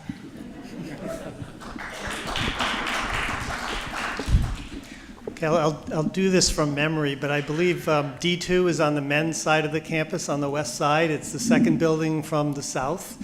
First building is the infirmary. The second building up would be D2, was formerly used as a workshop, and this was a building that patients in the starting in the early 1900s, when they started the industries program at the hospital, they did things like they made pants and trousers, and they repaired shoes, and later on they did all kinds of handiwork there, carpentry and so forth. D2, like many of the buildings, is in a state of deterioration. Initially, when DCAM, when the state owned the property, they had boarded up a lot of the buildings without any ventilation. And actually, when you board up the buildings, you don't ventilate them. They tend to deteriorate faster because they don't breathe, and you can have mold growing and moisture that gets retained in the building because the inside of the building doesn't adjust to the environmental conditions outside the building. So I think at this point D2 is not in a structural condition that it needs to be knocked down, but it's one of the buildings that with some renovation could probably be kept. I guess the challenge for this committee is to decide, or working with a future developer, there may be buildings that appear to us to be in an advanced state of deterioration, but the developer wants that building. There may be other buildings that are in good condition that don't fit into the plan. But for right now, if the town chose, I think D2 is a building that could be remediated and be brought back to life if it chose that. And following up on John's comment, I mean, we are definitely open, as you could hear, to alternative things to happen at the site, especially things that would cause the town to, townspeople to go up there, to create a community up there, create engagement up there. So ideas like that are helpful, and that's one of the reasons why we feel like we want to keep control over as much of the property as possible, so that town-related uses like that could occur. But as John said, it doesn't come without some expense, so someone would have to figure out how we pay for the cost to stabilize the building, because they will deteriorate without continued maintenance. I didn't mention in my initial talk that when we took the property over from DCAM, DCAM worked very closely with us and gave us all the plans to the building. So I have I have a plan for each building on each floor. I even have the roofing plans going back to 1896. We have all the original drawings. So when there's inquiries about a particular building, we have the original architectural drawings for each building. Go ahead. Hi, Danielle Dean, future resident of Evergreen Way, so I don't have my official Medfield hat on yet, but I noticed on the phase development slide where you say where you might do the low-hanging fruit and what you might retain in Medfield and decide what to do in the future. A couple of those plots abut a lot of the properties in that neighborhood, in the Evergreen Way neighborhood, and then in the Long Meadow Road neighborhood, and I'm just wondering, it looked like there was very faintly some green also, like right on the property line. I'm just wondering what's the conversation around, in the short term while this is all done, preserving the neighborhood life in that neighborhood, and also if there's any appetite to make sure that there's no, well, actually appetite, if there is an appetite to connect into those roads, or an appetite to kind of keep it on the hospital roadside and keep that neighborhood disconnected. Yeah, the green was very light, but it was there. Okay. And the idea was to create a buffer. And Most likely, it would be at least 20, 25 feet, I think, is what was there. But the idea of, creating a buffer, and I don't think there's, at this point, I don't think there's any plan to connect the Evergreen area with the hospital site. But, nothing is cast in concrete here, but it would seem that, it would be better to have that green space in that buffer. And then the other question I had is when you were referencing the affordable housing, and I think someone said something like 1,400 to 1,900 square feet, was that in reference to some of the like senior living, or were you saying in general? No, any type of housing? actually, as it turns out, 1,400 to 1,900 square feet is the square footage that most seniors are looking for to downsize, or it suits their lifestyle, which might be one level living, and it also meets a moderate price point where it could economically be done. And with, that was the reason for that. Okay, but not at this time thinking, two-story single-family homes being developed just for general purchase. It's not discounted that there wouldn't be single-family homes in there for another market, but the market that seems to be readily there is the seniors because it's huge. There's 80 million seniors in the U.S. at this point, and it's growing. And the baby boomers are also, getting older and looking to downsize. So between the downsizing baby boomers and the seniors, that are, probably 65 to 85, that's a huge market, and it's a huge need. It's a huge need for people, seniors that are currently living in Medfield, because the product doesn't exist that we're describing. Okay, thank you very much. Sir? Hi, Jonathan Bennett, 137 Harding Street. I two questions. The most important to me is the parcel B, which appears to be where active recreation and maybe a building would go up. Am I correct in understanding that? Because I'm deathly afraid of losing the most beautiful area that we have in this part of the state. That vista will not be improved by parking lots, lights, a building, in any way, shape, or manner, in my view.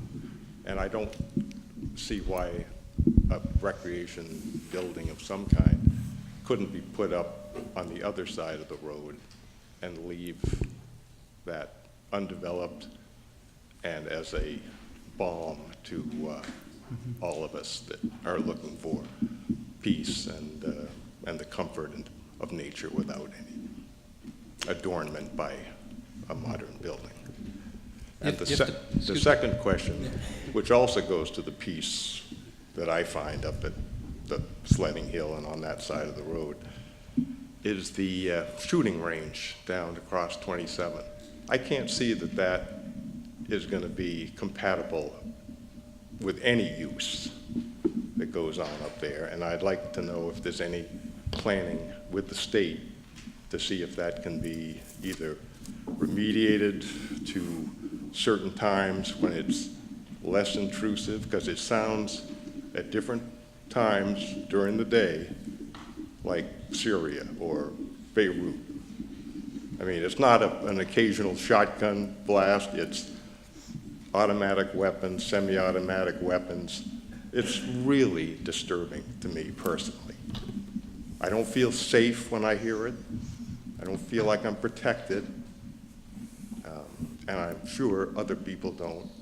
And it's something I'd like to know if you've considered as a component of this. All right, I'm Bill Massaro. I'm a resident on Evergreen Way. I've been there 40 years, so obviously I'm concerned about what happens up there. Let me take your second question first as best I can answer it. Number one, the committee doesn't have any authority over that parcel. Under the land disposition agreement and plans, that legislation that was originally passed in 2009, that parcel is going to the Department of Public Safety. So right now, it looks like the use would probably continue the way it is now as a shooting range. So the town does not own that piece of property, and it will stay with the state. It's currently owned by the state, and it will stay with the state. At this time, I guess I don't know how to address your particular concerns. You may choose to raise them with town administration, or perhaps talk to the police department and raise your issues and concerns. And I think the town could bring those issues and concerns to the state. But right now, the committee doesn't have any authority or even the ability, I think, to do that. I just didn't know if you considered any. I hear it every day. I've been hearing it now for 40 years, and I understand your issues and your concerns. I personally don't think that trying to limit the types of weapons that were used or the hours under which the range is used, I don't consider trying to do those things, inappropriate. I just think you need to find the right vehicle to bring those concerns and raise them to the state. And I would suggest that you might want to talk to the town administration, and perhaps even talk to the selectmen about getting something out. Anything on my first question? Yeah, on the recreation building, yeah. I guess the important point on the recreation building was to create a placeholder for it somewhere on the site. It just so happens that was picked, but it doesn't necessarily have to go there. I mean, that was picked before we thought we were going to have a chance to buy it. So that right. was, yeah. Well, there's now that it has been purchased, there are other options, and I'm sure they'd be considered. But even if it came down to that location, there are some design things that can be done to protect the vista. Because you're right, it is a great vista there, and you want to try to have that and keep that. Ralph, if I can just expand on that, if the exact location of the 12 acres has not been determined, just that the fact that the town has the ability to use the 12 acres for any purpose that the town decides is necessary, those 12 acres could just as easily be tucked down at the site of the former Odyssey building that was torn down, I guess, about 2 years ago, which is down at the bottom of the hill. It's out of the view, it would not impact any viewscape, and then leave basically the rest of the sledding hill alone. So the 12 acres could be moved.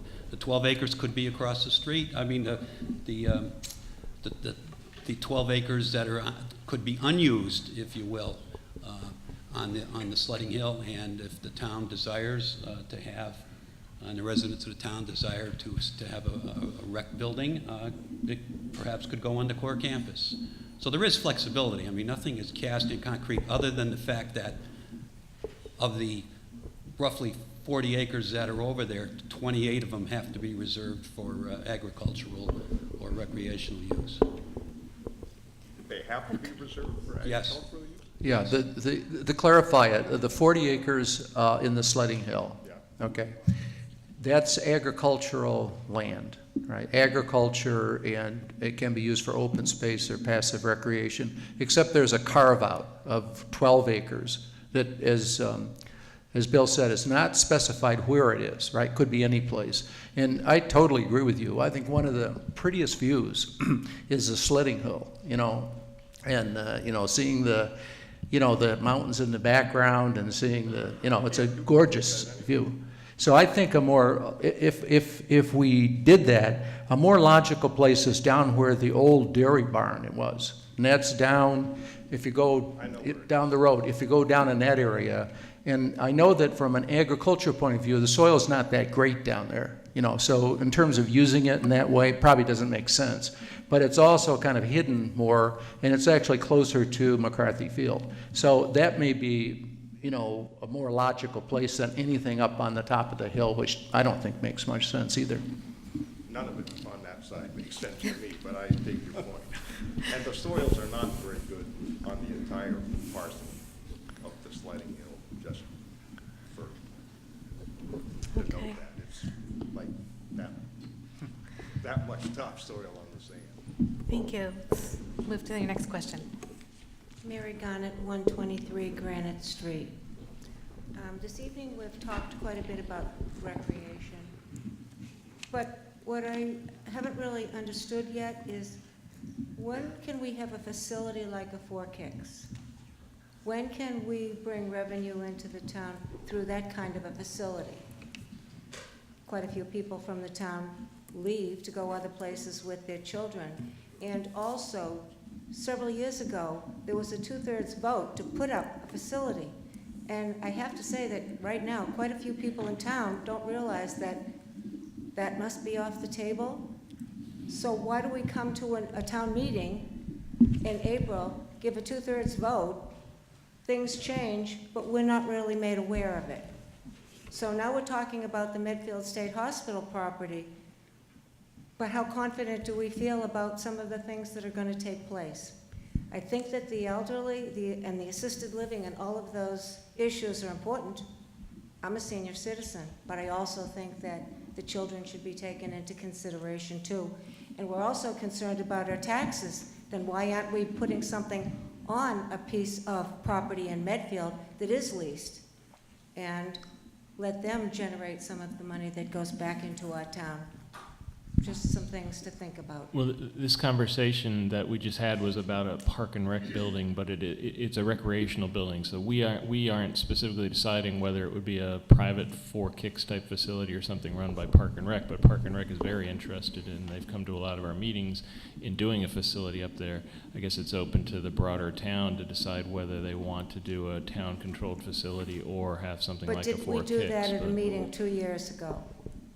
I think there was a vote to authorize it. But there was interest expressed. That's my point. Yes, and I'm assuming that interest is still there. The parcel that we were addressing at the town meeting was, I believe, one of the Ice House Road parcels, which the selectmen put under our charge because they wanted to make sure that the design of that, or that the siting of that, was appropriate in the context of the larger area around there, because if there was a better site for it, they didn't want to force the issue of putting it next to the senior center, where that might have been a lot more logical choice for senior housing. So the reason why it's on our plate is because the selectmen took a step back and said, let's not rush and do that. Let's let that be examined in the context of the broader site. So it hasn't gone away, but it hasn't happened But yet. it's necessary for the townspeople to realize that it hasn't gone away.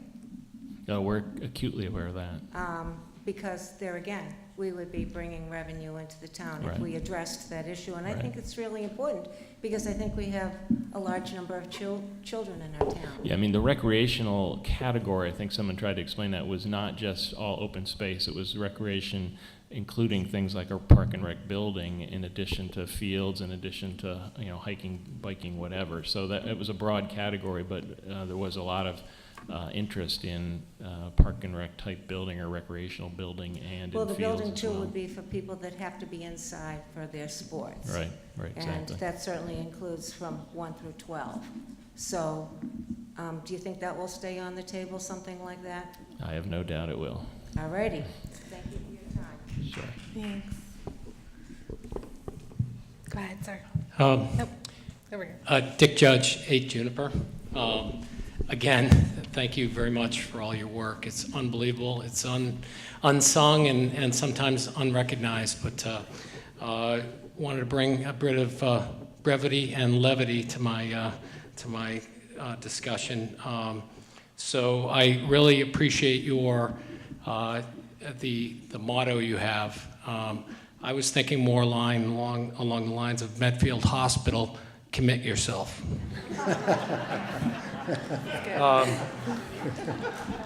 Thank you for the thank you for allowing us to collect sap up there in the hospital. We produced quite a few gallons of syrup, and it's nice to be producing something in Medfield again. We haven't produced things in this town for quite a long time, other than a wonderful brain trust that we have here. Just wanted to, my question was along the lines of speaking for the buildings. Those are beautiful buildings up there. The closer you look, the more beautiful they get. Even though John has done a wonderful job boarding them up, You can see just by the bricks and the brownstone that they're made of, and then of course the tile roofs and the copper gutters. These buildings were built to last, outlast all of us. So in our haste to look at buildings, and I understand the interest in perhaps tearing some of them down, I need just to remind you that once it's gone, it's gone. There'll be no looking back and saying, well, we could have redone this or could have redone that. So I'm going to encourage us to, even though a building is condemned, maybe we just aren't looking at it in the right light, or maybe we're just not looking at it the right way. There are buildings in downtown Boston where they have preserved just the facade. They tore down the rest of the building, rebuilt it brand new, but have a beautiful old stone facade on the building. A couple different squares that have done that in Boston. So I guess my question is, will we leave open the possibility of adopting a building?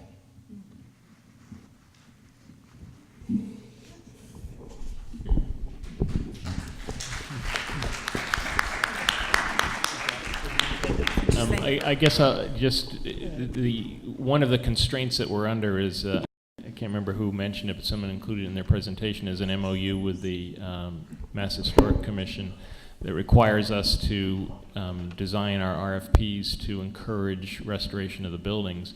And much of our thinking and discussion has been around that possibility.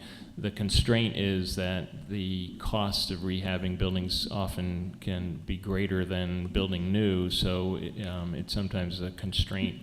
The developers don't want to keep the buildings, but we're definitely conscious of the beauty of the buildings up there, and we're doing whatever we can to try and encourage preservation. And Mike Taylor, I mentioned, the chair of the Historic District Commission, comes to a lot of our meetings and gives his input about the buildings that he thinks are the highest priority to try to save. So we've definitely factored that into our deliberations and discussions of planning.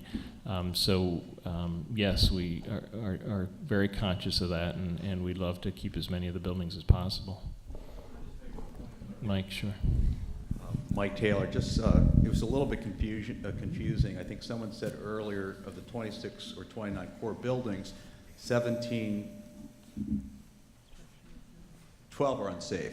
But that didn't mean that they're condemned. There's only 3 buildings up there. Dick, there's only 3 buildings up there that in theory could be torn down right now, and they're pretty far gone. But all the other buildings, even if they're in really tough shape, we're still going to try to come up with plans to save them. Yeah, that's correct, Mike. And one of the things that the committee is going to have to grapple with is when you start taking buildings down, this campus is designed to be in balance. The men's side and the women's side are architecturally the same. Each building has a sister building on the other side of campus. So once you start taking away buildings, you start to take the campus out of context. It starts to lose its context in terms of, you know, infirmaries and workshops and excited patients and convulsive patients and the infirmary. So they will have a hard decision to make about if buildings need to be taken down. How does that subtract from the overall historical value of the campus as a whole, and how do we preserve some, if any, if that's the decision that's made? Gene, did you have a comment there? One of the issues that's about the buildings is that even if they're in fair shape or good shape or whatever, the real problem is finding a use for them. You know, because the buildings that are there, of course, were designed for 19th century housing, and if we could find uses for them, certainly that would be the preference, I think, to try to keep them. And there has been some conversation about trying to save a portion of them, 10 buildings or so on the southern quad, the southern part of the quad, because the thought is that maybe some uses could be found, somebody could be found to use them. We have, in the Catalyst Committee that Gil had mentioned earlier, we found various people that might be able to use some of those buildings. But it's a tough thing to put together. It's almost like, in terms of phasing, it would be a phase in itself, you know, trying to find enough uses so that those buildings in the southern quad could be retained. And but it's certainly possible, and something that we've considered and we've looked at.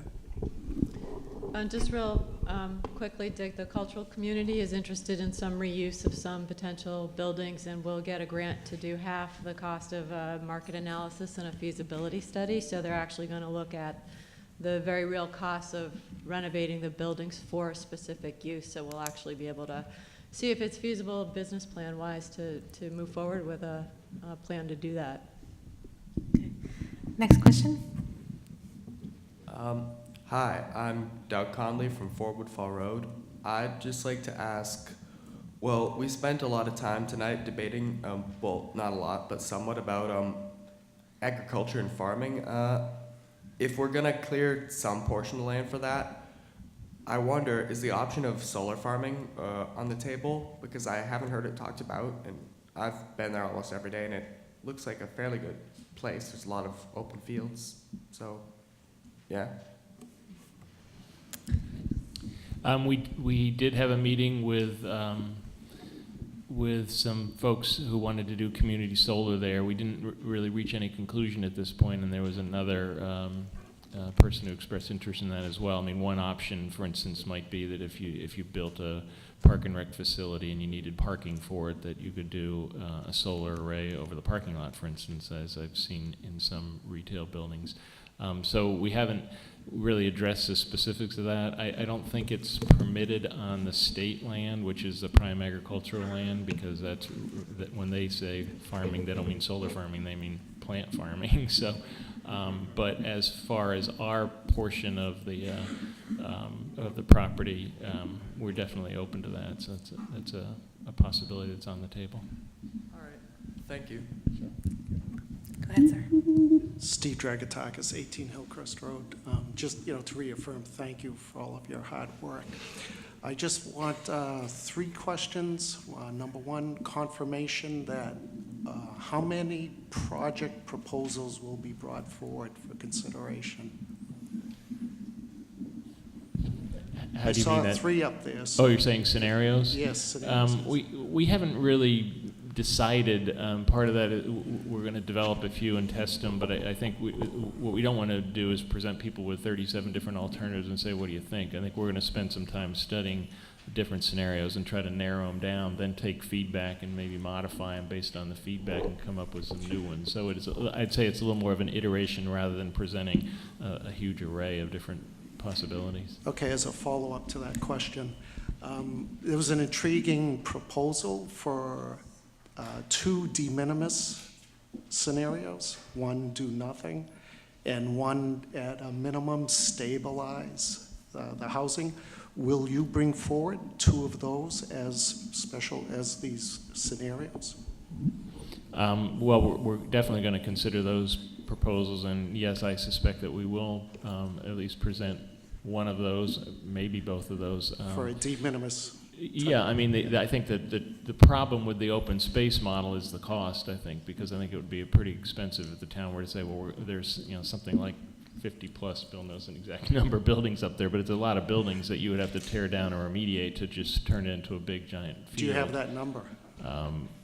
We have some estimates, but John and the Building and Grounds Committee are in the process of sort of trying to fine-tune that number. Yeah, just to elaborate on that, it's a very important number. Yes. Now, we have done quite a bit of work based on other hospitals, and because a lot of other hospitals have demolished buildings. And we did put together some data about a year ago on that, and we have a range of, $13 to $15 per square foot, something like that. It depends on who does it. One of the things is varies. If it's a private developer, they can do it at non-prevailing wages, so they can get a lower cost than the town or the state, which is a higher rate.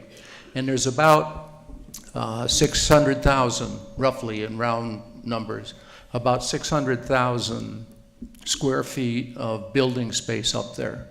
So you can get an estimate of maybe around 10 million to demolish the buildings and cart the stuff away. But then in addition, you'd have to do some landscaping, you know, so you can't just tear the buildings down because they leave these cavities, so you have to do that. But it's not cheap. It's expensive to demolish buildings. So we have some estimates, but what we're doing is we're going out with another study to base it on buildings at Medfield Hospital today. The other thing is a little problem with the work that we did on looking at other hospitals. It's all from different time periods. You know, some's 10 years ago. And of course, costs have all changed and technology's changed some. So we're trying to get a better estimate on that number, or at least a range on that number, because it's important. And that'll be brought forward for consideration by the town, that type of a number. And yes, I'll reaffirm that the remediation or the turnover of the facilities were done at a different time with different housing proposals and costs 10, 15 years ago. And as you said, we have to take into account what is the current environment that we're going to do this in. Thank you very much. Thank you. Sir? Bill Honorado, 7 Green. If you're talking about facilities such as small restaurants, assisted living, walking trails, possibly a farm stand or cultural things on the main campus, it would seem to me that the appropriate place for senior housing would be close to that rather than at either the Hinckley or the Ice House Road properties, since that would make it easily available to seniors. And it would also seem to me that that might mean that's your actual starting point, since it gives a core around which to build other things on the property.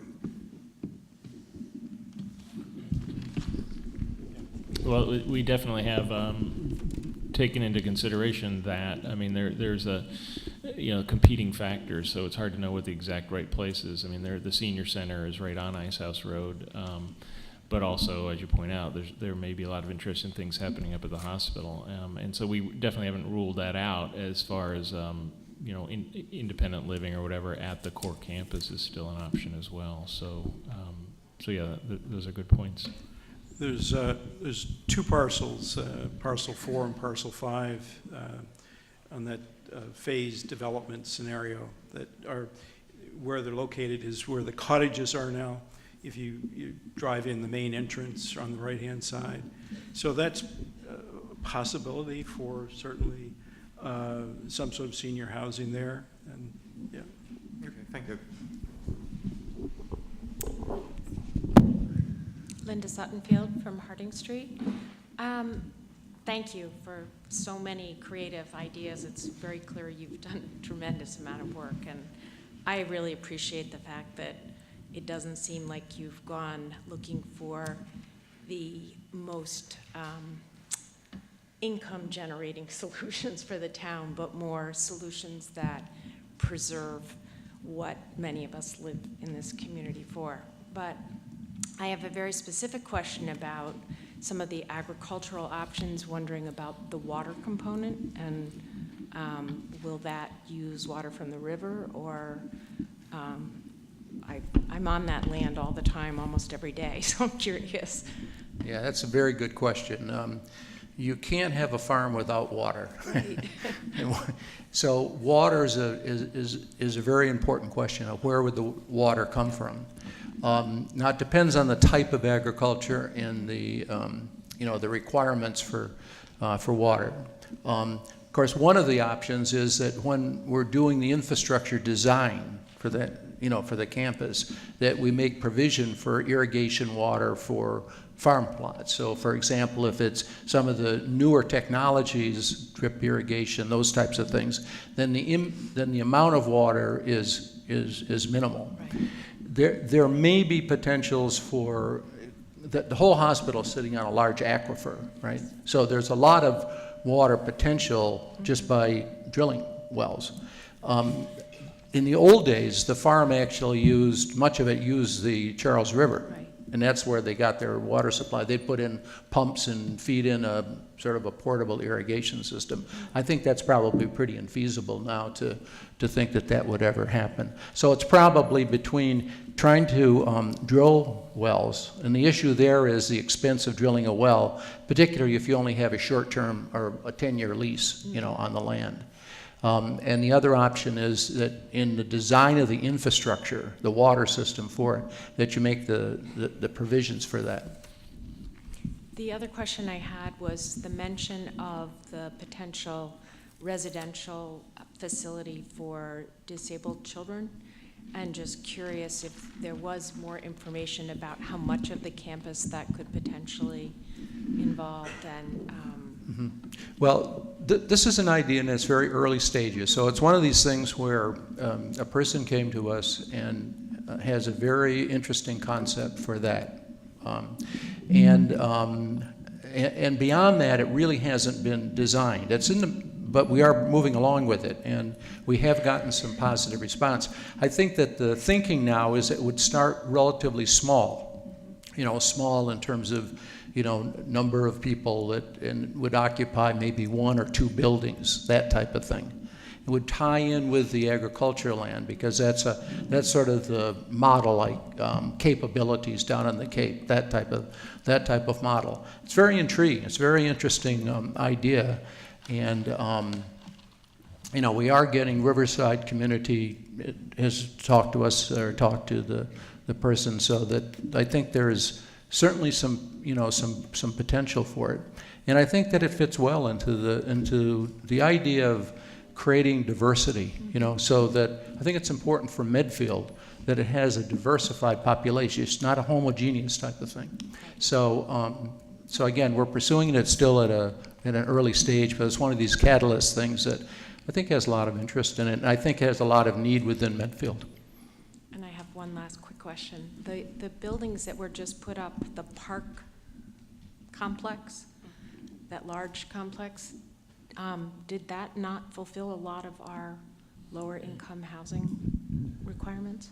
Well, it did. It was 92 units. It brought us to somewhere around 7%, but our requirement under the state law is 10%, or we're subject to further comprehensive permits like that. So we still have, by my math, something like 160, 170 units to go. So it's not a huge additional amount, but we still aren't quite there. Thank you very much. Another microphone. Rich Callahan, 16 Maplewood Road. Something I learned a long time ago, I think it holds very true. All long-term security is purchased at the price of short-term insecurity. I think a lot of people put a lot of good time and efforts in this endeavor. However, I do feel that there's been some rush to dispose of the property. I'm hearing about costs and maintenance. I've been involved in some of the meetings over the years. The town has some assets. I think that if we're hurting financially, some assets could be disposed of as opposed to making rash decisions. In terms of, there's a few things, but in lieu of time, I'll try to keep it brief. The schools are an issue. The Park Street project, with kids in school, there's been an impact in the town's school system. I'm not sure if many people are aware of that or not, but there's an impact. And the school system, the rating is going to be a driver of property prices. If you're going to sell in the future or down the road or near term, keep that in mind. The schools' ratings are going to drive the town property values. I'm concerned when I hear about, again, rush to affordable housing. There's not parity in this state. Who knows what the issue with affordable housing, how long it's going to be valid in this state, depending upon the next time it comes up or so forth. That's another issue. But I think it's very important that you give very careful consideration to affordable housing. Specifically, if we are going to offer it, I'd rather see affordable housing where people own equity in the town, their skin in the game, as opposed to rental. And lastly, how many attorneys work on town committees or special committees for the town that are involved with or have represented affordable housing builders in the past? Any recollection?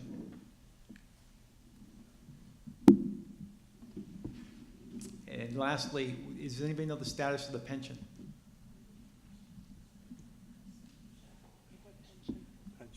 We underfunded still?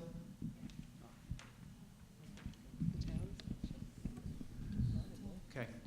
So you may not have an answer. I know that some of these may have been not particular to this meeting, but just things to consider, because again, I'll just conclude, all long-term security is purchased at the price of short-term insecurity. I hope we are very careful with the considerations we pursue, and I think there were some great ones, but I'm a little concerned with some other issues. Thank you. One of the things that we're studying is that one of the things I was discussing about the phased development scenario, where Ice House Road and the Hinckley property, which are properties that the town currently owns, could be,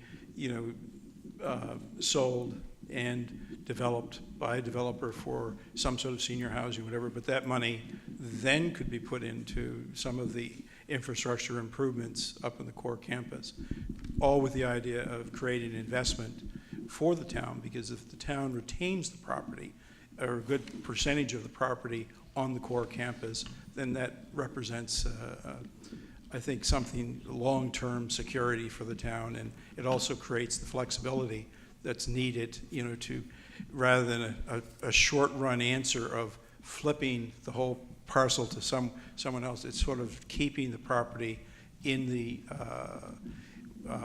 with the town owning the property, and I think there's some advantages that to that. So I think your point is well taken. If I may, just one last. There was cited a little while ago that if we sold one or two parcels of land and had them developed or built on, that it would improve the price of the other parcels of land. I don't know how that can be determined, or maybe I missed the point. That can be clarified. Sure. Please. Yeah.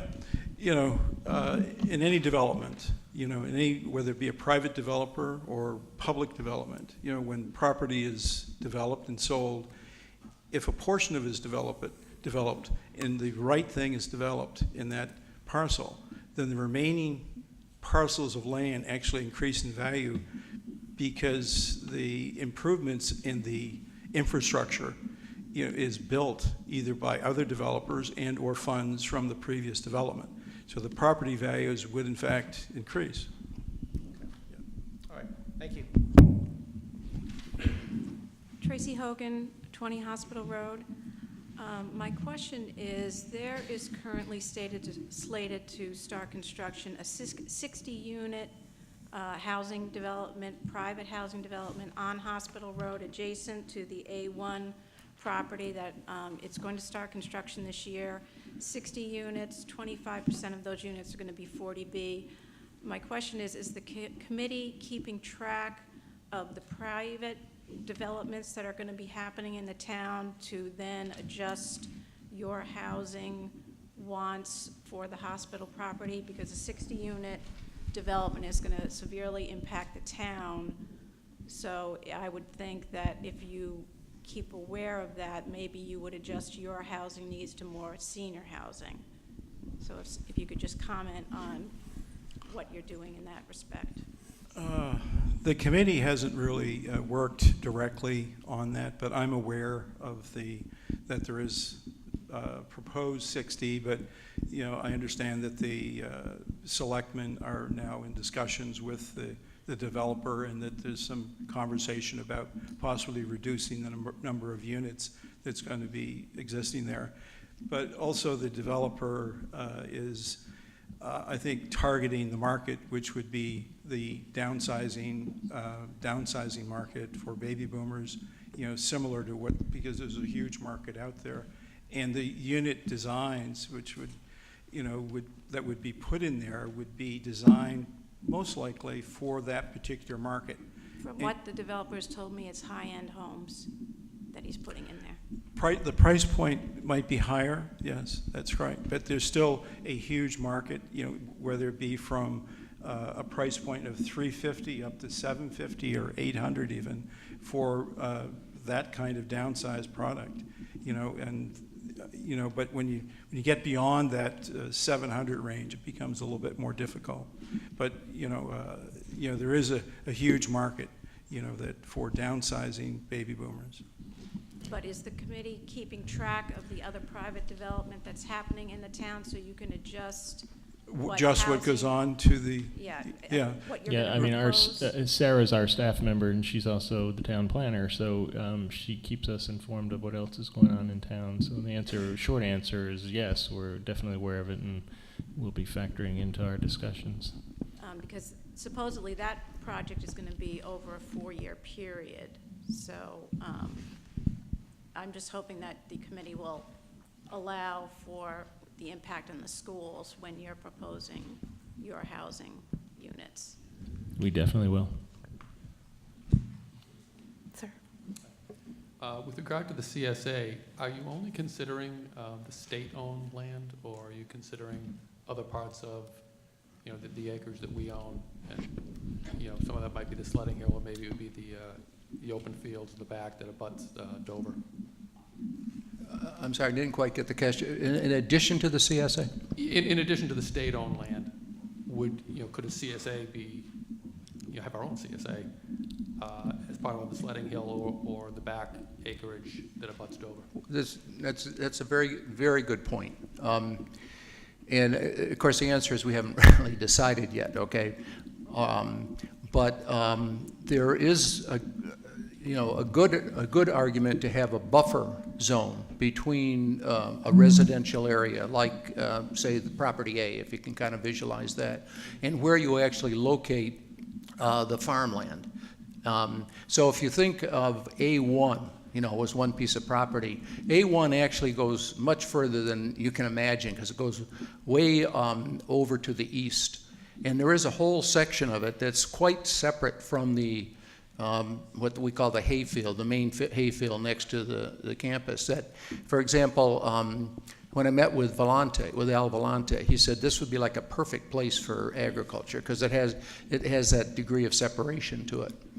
So I think before we get too far into it, we're trying to see if there's interest, which I think clearly there is, and then see how it would be most compatible, with the type of development, the type of options, maybe the type of scenarios that we're talking about for the main campus. But there is an argument about trying to have some type of a separation or buffer between the, where the residential areas are and where the farming area is. Thank you. Ken. Hi, Ken Richard from Country Way.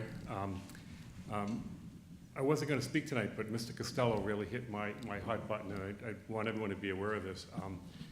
The single greatest issue that we face here is the potential for economic calamity for the town of Medfield if we assume even the slightest bit of a role as the master developer on this site. And when Mr. Costello mentions in his phased approach, and it should be a phased approach, that we would take sale or lease proceeds from Ice House Road or lot number 3, and then the town would take that money and invest it in road construction, utilities, etc. Right there, right then and there, we're going down a slippery road of becoming a master developer on a huge, huge real estate undertaking. And I'm going to tell you that as much as I appreciate the time and effort that's gone in here, I will be the most vocal opponent to any strategy that this committee recommends where this town actually becomes the master developer. I mean, we can't build a culvert to cross 2 streets when the town has control of it. And the thought, just the thought of master developing hundreds of acres it's laughable. And I speak from some experience. I've been a real estate CFO for many, many years, 2 decades, 3 decades. And I just want the town people to be aware of the cost of infrastructure, the cost of demolition, the cost of owning and holding partially developed real estate. Many, many sophisticated real estate companies have gone bankrupt and because of massive scale master development errors. And I think the charter is to present to the town a comprehensive strategy of the best possible alternatives, and that's where it should stop. If anyone in this town actually believes we can effectively undertake development of that acreage, you're going to get stuck with the bill. Thank you.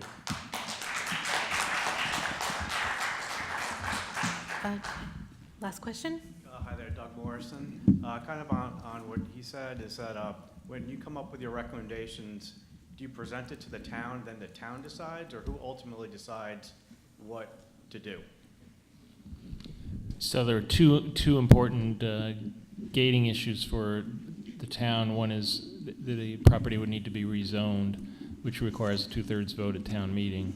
And the second is, even if you rezoned it, we still need town approval for a disposition. So the selectmen would need to be authorized to sell or lease the property, and that requires a majority vote at town meeting. So both of those things would require a town meeting vote. So anything you propose would go to a town meeting? Absolutely. Okay, thank you. Are there any more questions? The committee will entertain. Be here as long as you want to be here, but if not, I would thank you so much for spending your time with us. Just remind you to take our survey, to give your feedback, visit our website, and I think as Mr. Judge recommended, to stay committed in this process. So thank you all so much.